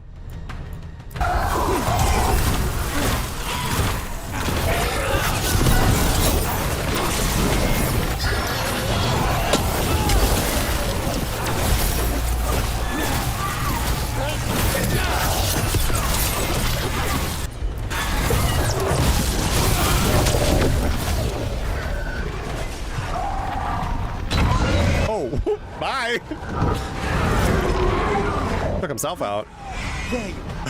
And can you release that ladder? Thank you, Manfred. Manfred! Somewhere safe.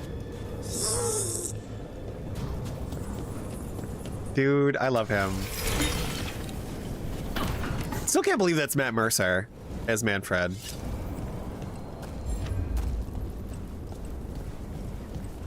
He's looking at rocks. There's the lantern. You're gonna free the spirits inside? We must, before we can destroy it. Whoa. Like back when you were freeing those spirits Hezenko's trapped in the manor? That took a lot out of you. I must try, Rook. This... Whoa, whoa, whoa.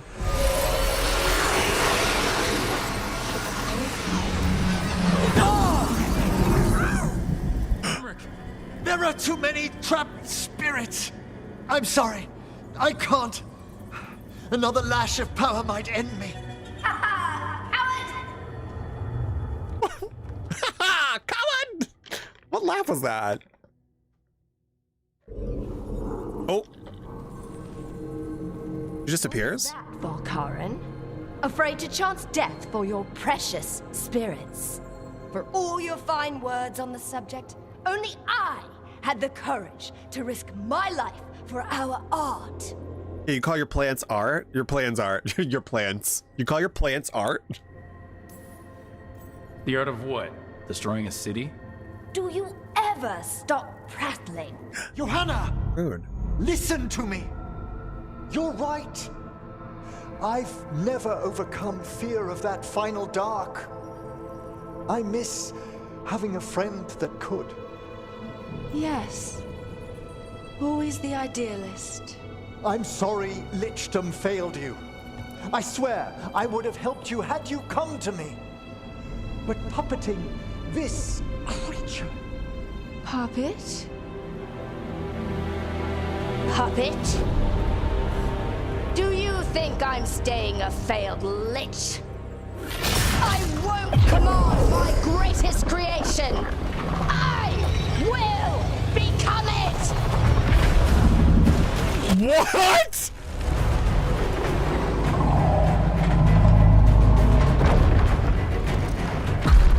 Are you fucking kidding me? Are you kidding me? Oh, it's breaking through the... Oh, no, get out! Bridgerton people, get out!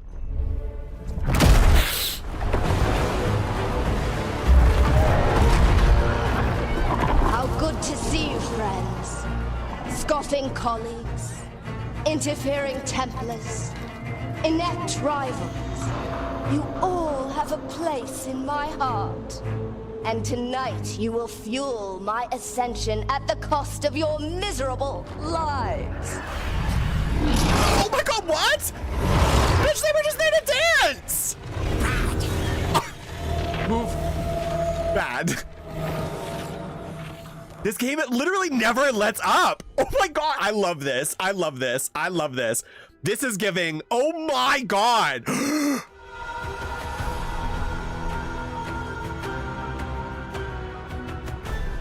It's giving the Mass Effect 2 end boss. You think you can stop me? Once I get rid of you, I will merge with my greatest work and conquer this city! Oh my god, dude, what the fuck? Yes, she's attempting full possession with the life of the people here. We need to stop Lighthouse long enough to destroy that lantern. With that much life inside it? Whoa. We don't have a choice. Once I destroy you, wretched, What's she vulnerable against? my creation Necrotic. will be complete. Oh my god, enough with the ice beam, ma'am! Ma'am! I know your body is cold, but relax.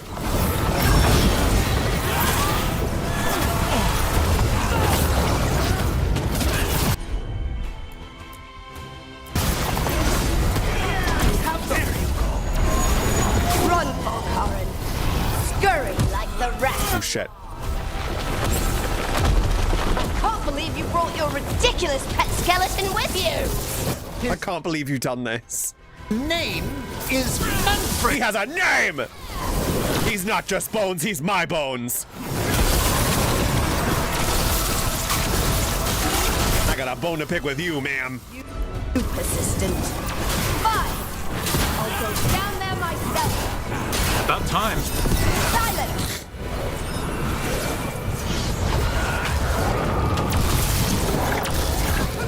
Shit.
myself if I must.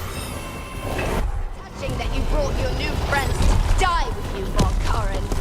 I'll be sure to bury you all in the same tomb!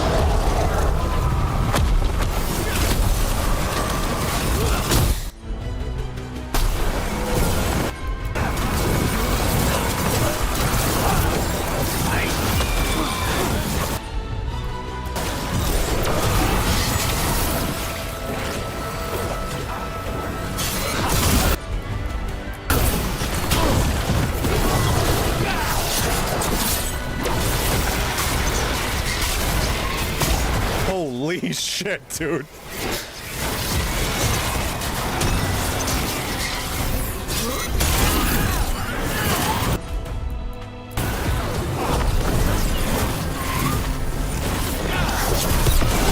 Oh, shit. No. We're got necrosis on. Gotta pop a potion. Roll.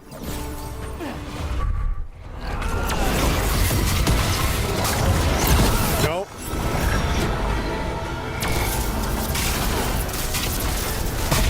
Yeah, I knew you were gonna do your ice beam, ma'am. You know what? Let's do two.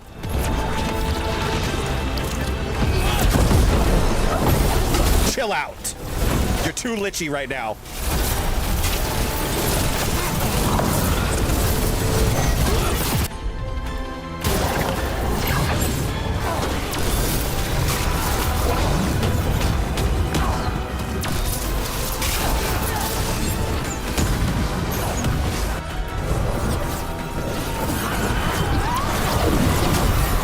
What the fuck? This isn't working. We can't break the lantern. You think I'd leave myself vulnerable to you? Enough playing! Your pointless lives will fuel my triumph! Whoa. She's draining life from us. We must find shelter. Right. Okay.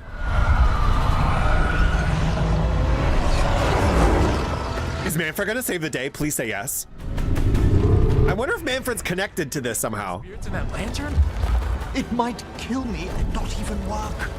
No living thing can approach it and... Manfred! Come back! I'm gonna cry. Any last words, Volkaren, before I...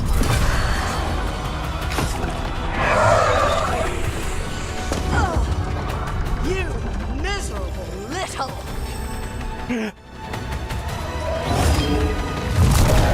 Manfred!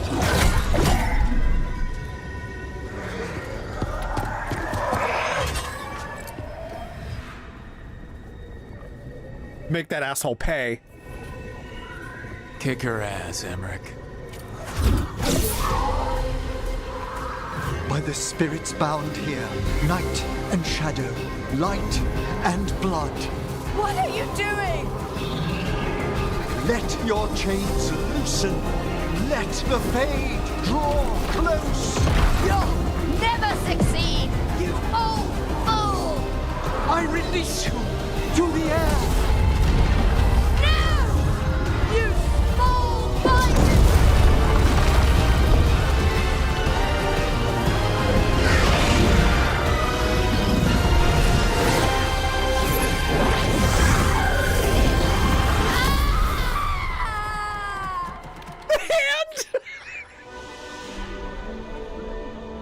Wait, did she escape with the hand though?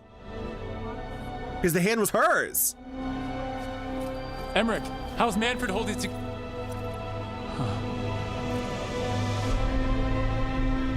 We must go to the necropolis.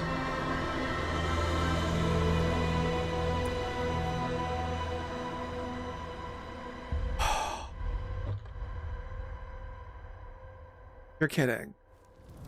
His body could only take so much. But I underestimated him, Rook. What bravery in the heart of the dead. And how he grew.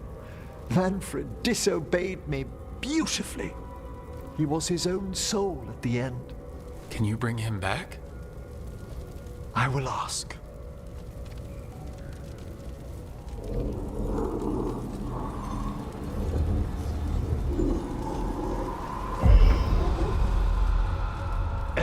Volkaren.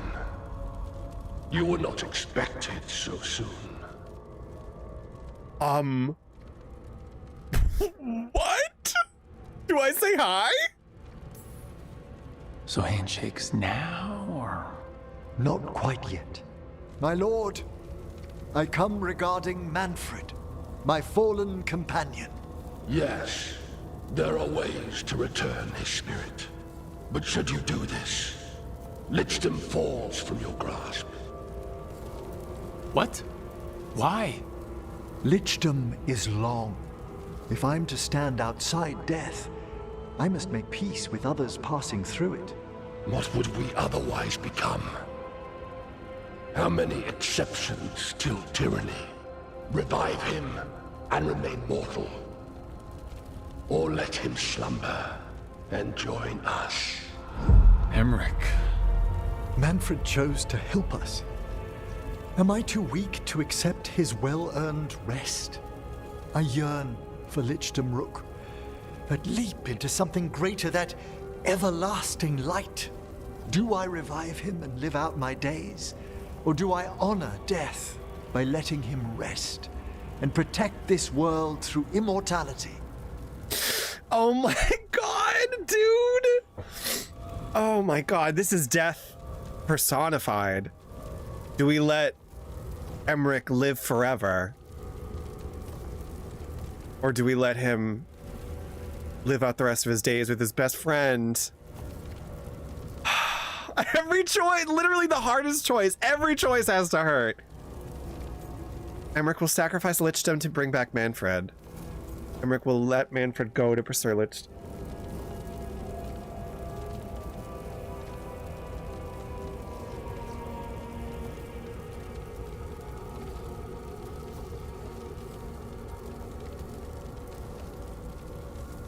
We had this conversation like a couple streams ago too. That it's like, would you, if you had the chance to be immortal, would you? Because he's gonna watch a lot more Manfreds, if you will, die if he stays forever.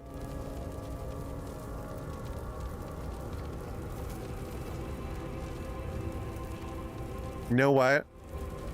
Because it's like, if you had the chance to bring someone back, would you?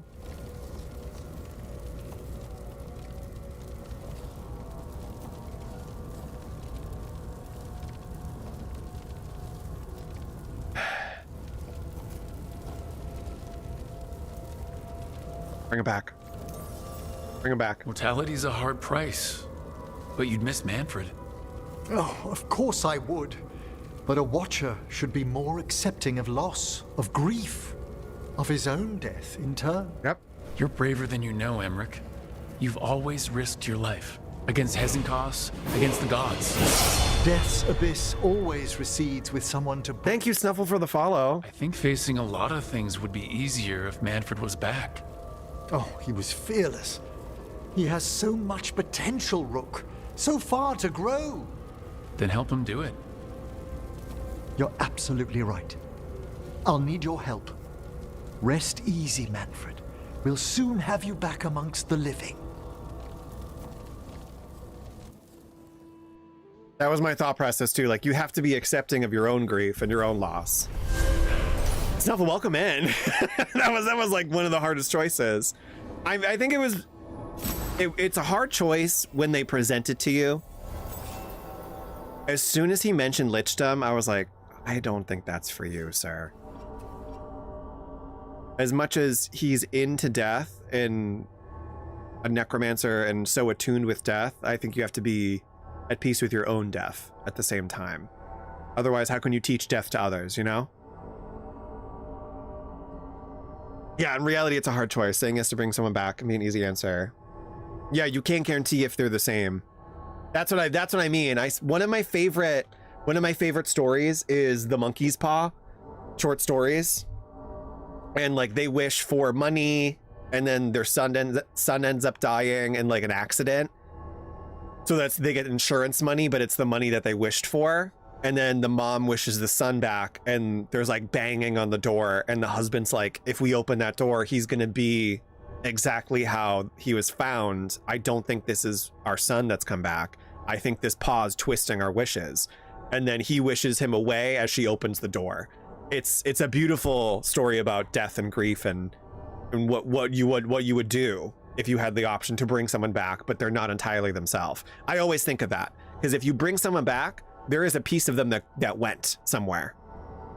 Like, if I brought people in my life back, if I brought my father back, he wouldn't be the same person, but also I wouldn't be the same person. Like, I'm very appreciative of the journey my own personal journey I've gone on since he passed in 2018. I wouldn't be the same person. Had I the option to bring him back now, I might, but I still probably wouldn't, because the person he was exists for you. You, like, that person that you lost exists for you, and you're never going to get that version back. So it's still a hard thing. It's still a hard question to answer. I don't think I would. I don't think I'm right there with you, Ness. I don't think I would. Because yeah, what's the consequence? Is someone else going to lose their life? Because there's stories about that too, where you bring someone back. Oh, it's an even more interesting choice if you're romancing him. I'm sure it is, because that's like, do we continue our romance forever? Because that's also a question. If we were romancing Emmrich, we're eventually going to die. Like, we're not going to become a lich. So that brings into his own mortality again as a question. They do address it in Baldur's Gate 3. Fuck, what was that? What was the mission? What was the mission in Act 1? I know what you're talking about. I can't remember the specifics. It's always a hard thing. The hag. Oh, the hag mission. Yep. I ended up keeping the husband as the body.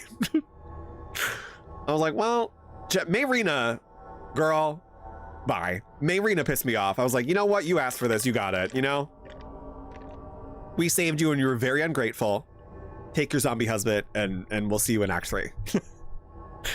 But it is a question, because it's like, she wished, or literally, I hate her. She does come around in Act 3, but she's still crazy. I'm like, Mayrina, you were in a cage and now you're yelling at me? Find some fucking chill. Take our voices several octaves down. You were in a cage above a pit. Noise canceling headphones. I don't want to hear anything from you. Like, what's going on? But it always is that question of mortality, where if you had the option yourself to come back, would you? Or if you had the option to live forever, would you? I always think of the portrait of Dorian Gray, where if I had the option to live forever and the caveat was only my portrait ages and I can never look at it, I don't know, depending on the day, I might take it. But at the same time, you're not immortal, because if you look at the portrait, that's it. You turn into dust or whatever happened. I think that happened in League of Extraordinary Gentlemen. I don't know if that happens in the actual story, but I always loved that character. I was so entranced by him as a young man. Well, it's before I realized I was attracted to Dorian Gray, but like, I was always entranced by that story. I know, and she was gonna sacrifice her baby to the hag to get her husband back. Literally, Snuffle, I'm happy you agree. Mayrina was awful. Like, I will say, I understand where she's coming from, but the negativity and the anger, I was like, here's the wand, here's your zombie husband. It's been real. Like, sorry I doused the fire, you know? I do like what happens. I won't spoil it for anyone who hasn't played Act 3, but there is another hag quest in Act 3. And I do like the ending of that, because something happens to Mayrina that I was like, good. Good. Happy that happened to her. Yeah, I want to know, what are the immortality constraints, you know? Grief makes you do crazy things. Now, you know, I could go on a fucking litany of why WandaVision is one of the best shows to tackle grief. It is and it isn't, but at the same time it is. It's one of the best shows that tackles grief. I'm like, what a fantastic way to approach losing someone that's trapped in a Marvel cinematic show.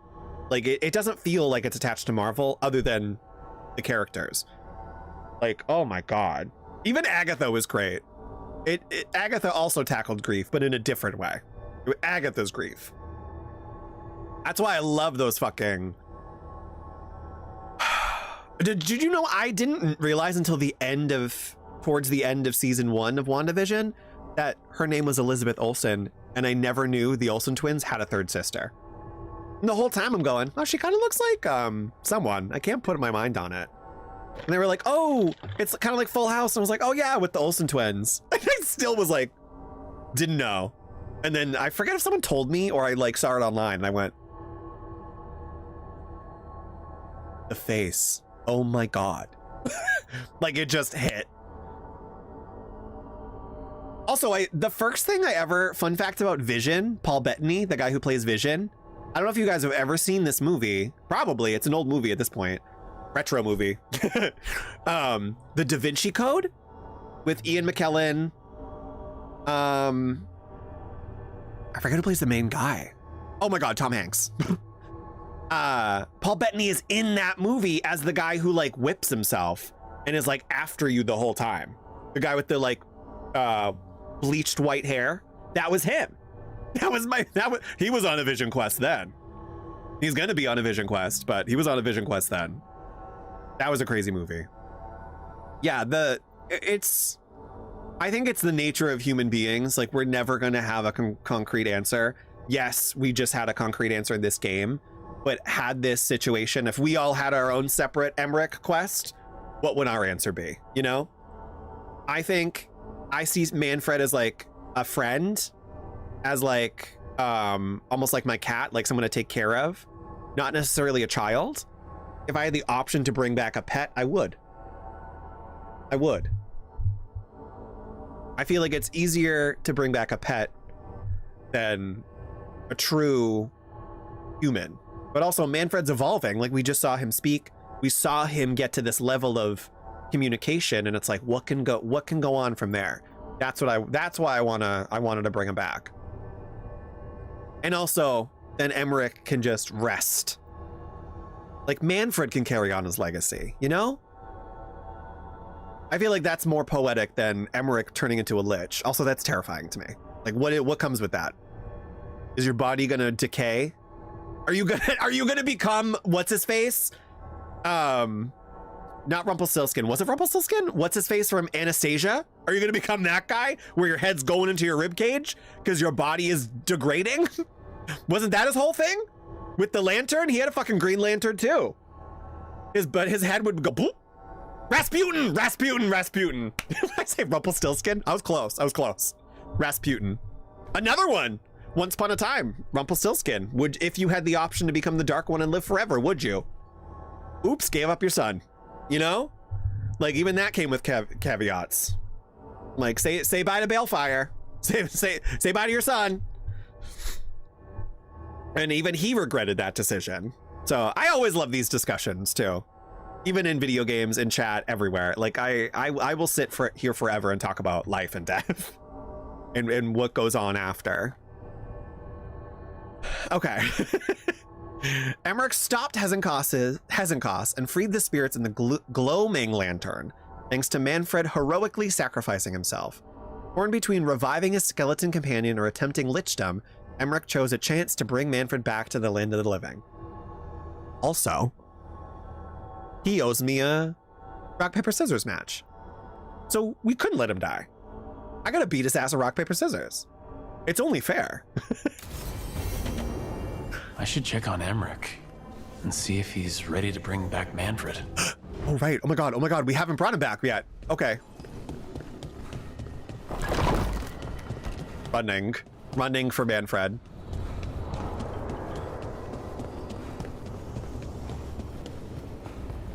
Please bring him back.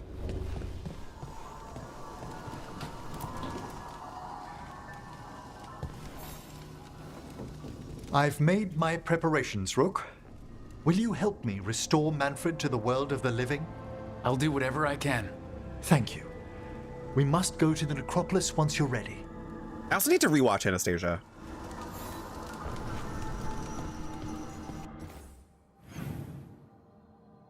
Let's go to the necropolis. Oh, I'm so happy we're bringing it back. Also, Snuffle, how'd you find the stream? Did you come in with the raid earlier? Or were you just hanging out?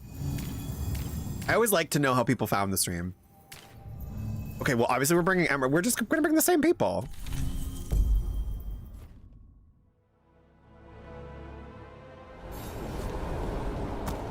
I was in a stream last night and they asked me, and they were like, did you come out with the raid? And I was like, no, I was just here.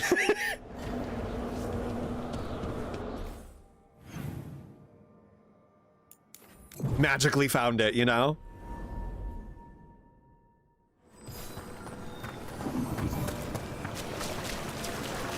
We have Oh, found there's Vorgoth.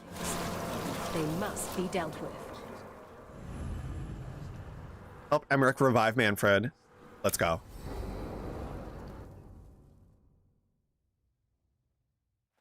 Okay, Emmrich. How's this work? We'll need assistance finding Manfred's wisp and drawing it back into his body. By pact and pledge, I seek an audience. By light and breath, let wisdom come. You've met these spirits before, but I've never properly introduced you. Rook, allow me to present two Necropolis guardians, the keepsake of ages and far-sighted curio. Hey. I love when they give the option. Hey. Hey. How y'all doing? Finally here from work. Oh my God. I hate adult responsibilities.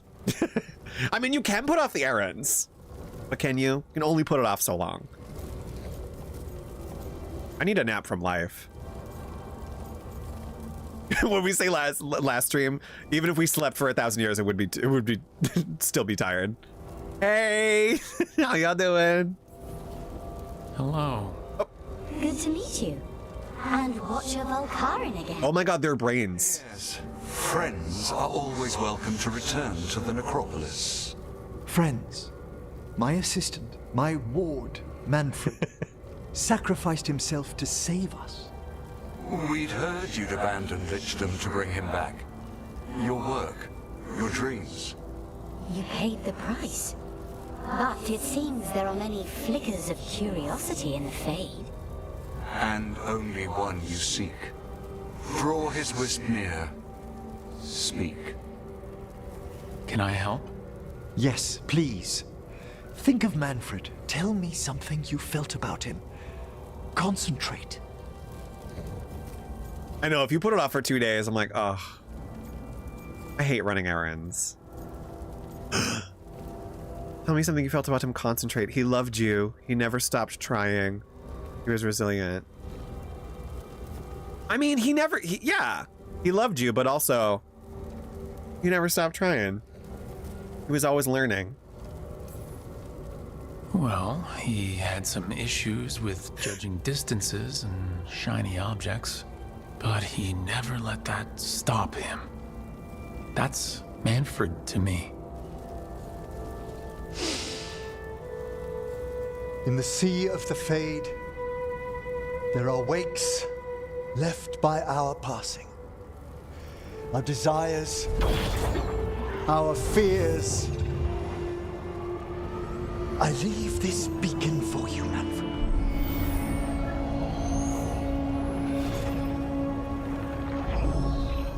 Follow my voice. Return to me. Please. Oh my God, he hissed it.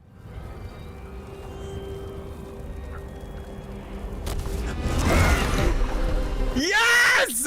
Manfred? It worked. Ah!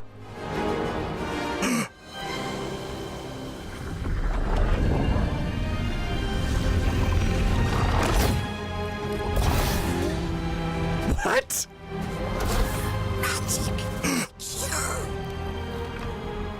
That's wonderful. That's wonderful indeed. Death becomes him? Oh my God, death becomes him as the achievement? Thanks for stitching that seam on my coat, Fred. It was coming loose.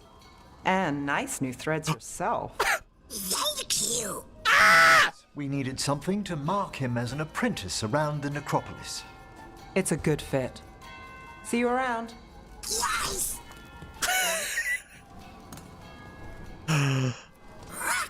Oh my fucking god, dude. Ooh, the Fable glove. Yes.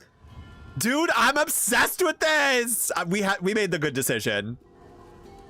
You know my name, cute. You know what to call me. Okay, bring it down now. He's excited for his training. Manfred's spellcraft is coming along nicely, more or less. Some undead have the potential to cast magic. I believe it's unlocked by his journey through the Fade. What was that like? Oh? You mean you don't know? We must work on that enunciation. Why don't you fetch the primer? Dunno! He's so cute. Ah, our talking skeleton is learning more words. He's already picked up shan't from somewhere. As he grows, Manfred will better learn to take care of himself. I won't worry so much when I pass on. How do you feel about that last part? I have moments of regret for what Lichdom might have been.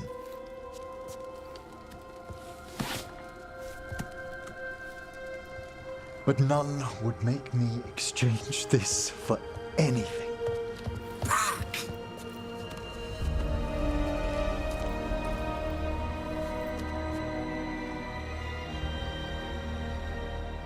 Oh my god. I feel like we just experienced our own little like skeleton holiday movie. Manfred was successfully revived, much to Emmrich's joy, and now has magical abilities of his own.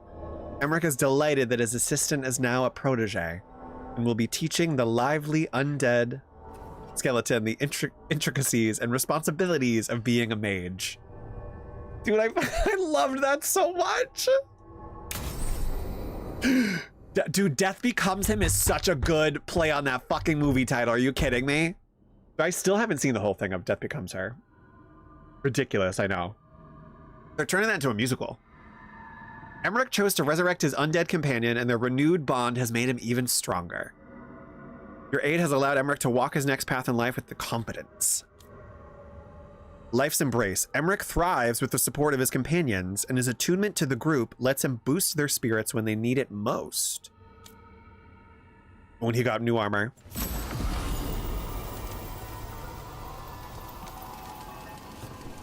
The armor, show me the armor, show me the armor.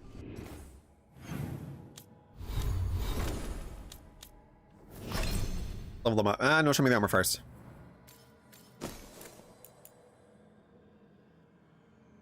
Detonations grant you invulnerable while you're at low health.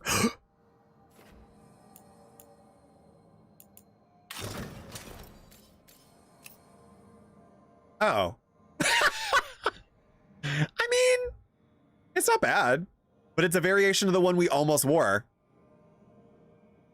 It's actually not bad. I like that. I like the black and gold, or like the charcoal gray and gold. I kind of like that. He's staying in that. He's staying in that. Okay, let's level him up. Your low health threshold is now increased by 10%. The party deals 50% more damage when you're at low health. Nice. Nice, nice, nice, nice, nice.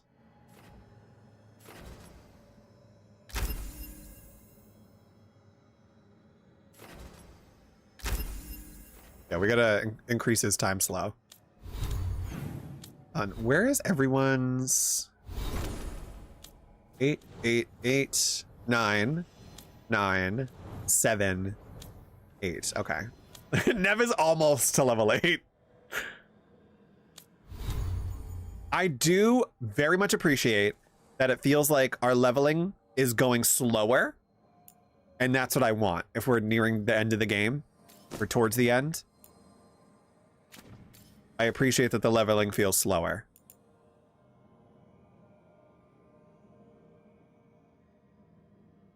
I don't want to maybe try this out. I don't know. Abilities now cast plus 15 mana to activate, but it's also plus 30 ability damage. And using the ability now heals you for 1 health per mana spent.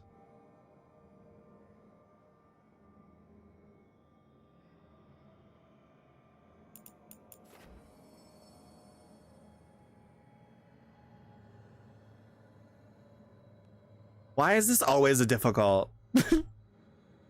Why do I always think that's like ripping a band-aid off every time I change something?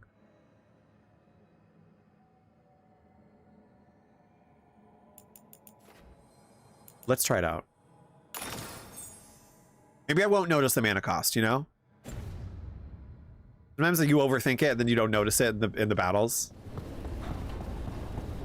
Oh my god, dude. That quest was so good.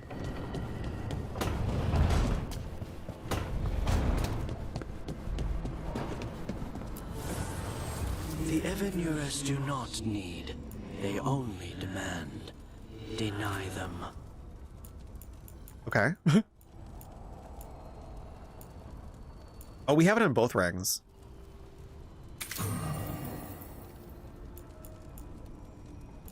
Let's try it out. We also didn't upgrade anything last stream.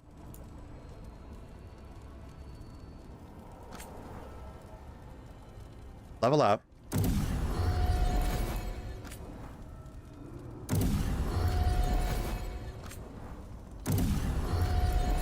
Okay, we can't, oh, we don't have enough to, oh, they're all they're level 9.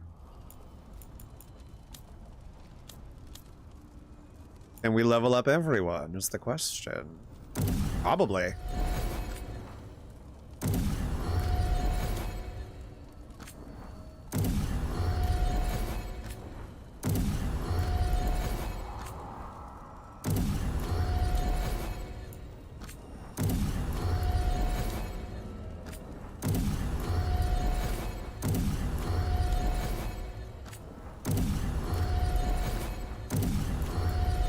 Level up everything!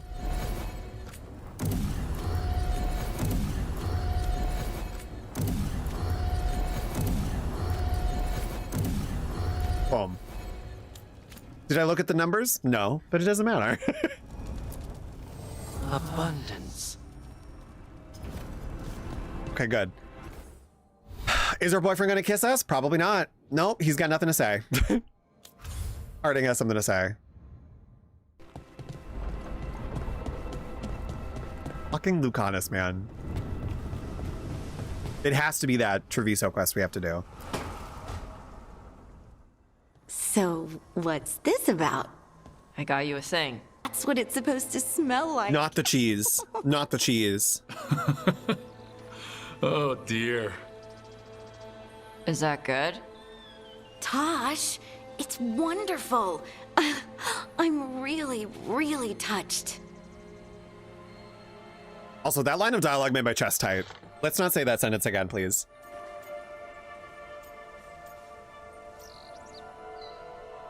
Tosh likes you. Tosh likes you. Rook. Sorry. What? It's true. Ask them. You're really nice. And, you smell good. Oh. Thank you? Really good.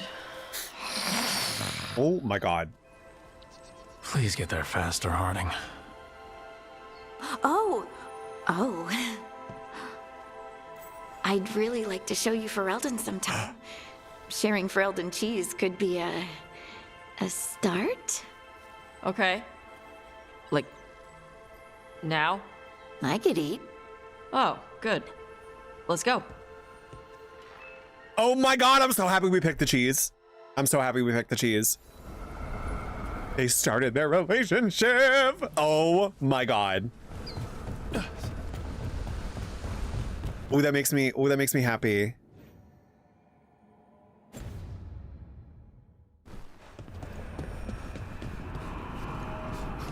That makes me happy. Ooh, okay, hold on. What do we have in our journal? Fuck, dude, it's like hit after hit today. So we have Balara's quest.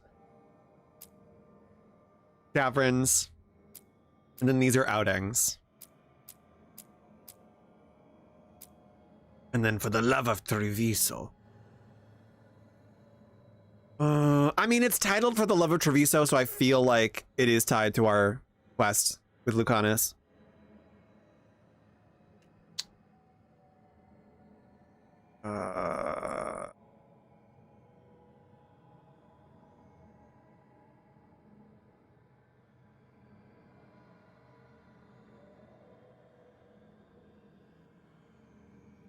I'm like, what?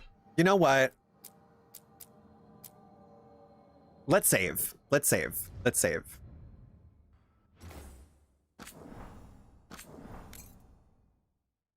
Because I kind of want to end here today, but I kind of want to stream tomorrow in the afternoon. I know I have a Thursday night stream planned because we're doing horror, Evil Within, but I kind of want to stream tomorrow. I feel like this was a very good quest to close out our whole conversation today, because I feel like we talked about grief and death a lot. So I feel like adding another quest today wouldn't make sense in my brain. Let's save it for tomorrow. And you know what? I'm gonna put in my tree tomorrow. Maybe I'll put in my tree with you guys. I gotta find all the stuff. I think my stand is gone, so I think I have to find my stand. Oh, bye, Ness. I'll see you later. I'll see you later. I think we're gonna do more Dragon Age tomorrow, and light the tree. It'll be a tree lighting, ornament hanging, vibing, plus Dragon Age stream. So maybe we'll do the tree first and then jump into more Dragon Age. I can't put it down. I can't put it down. I can't put it down. I just felt like that was a beautiful way to end stream, bringing back Manfred. Oh my God. I love this game. I love this game. So we will be back tomorrow afternoon, 12 Eastern Standard,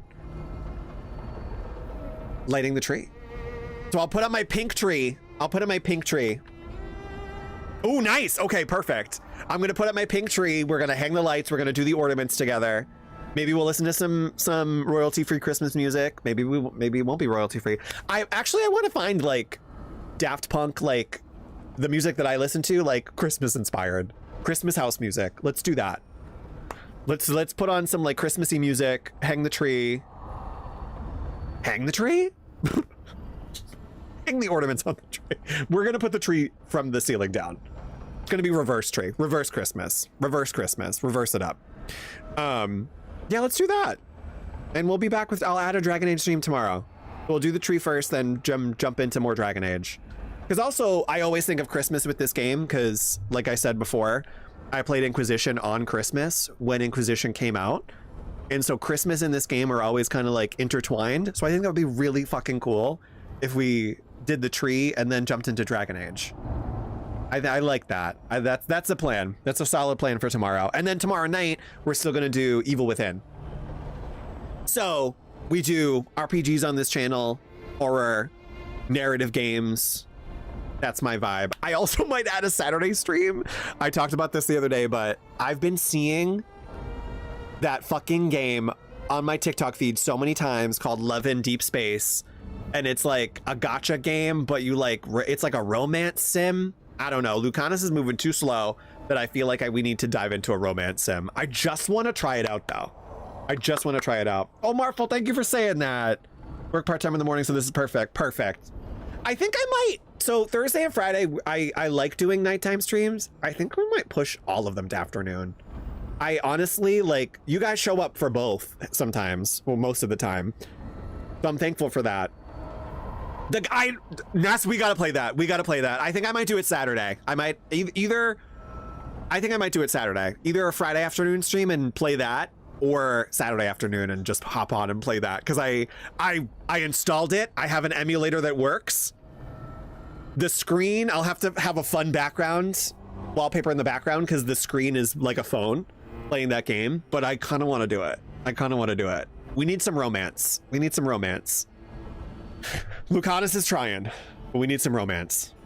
So free tomorrow, more Dragon Age, and then horror and Final Fantasy Friday. Yeah, I think I might eventually. I want to keep the schedule for this week and just, like I said, add an afternoon stream if I deem it as necessary, which it is.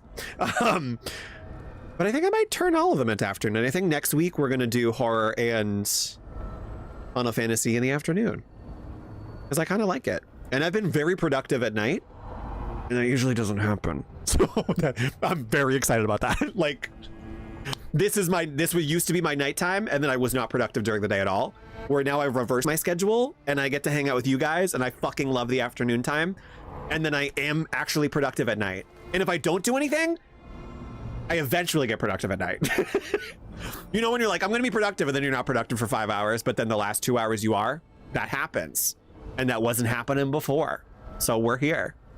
So, okay, let's end. But thank you guys for hanging out. This was a fucking awesome stream.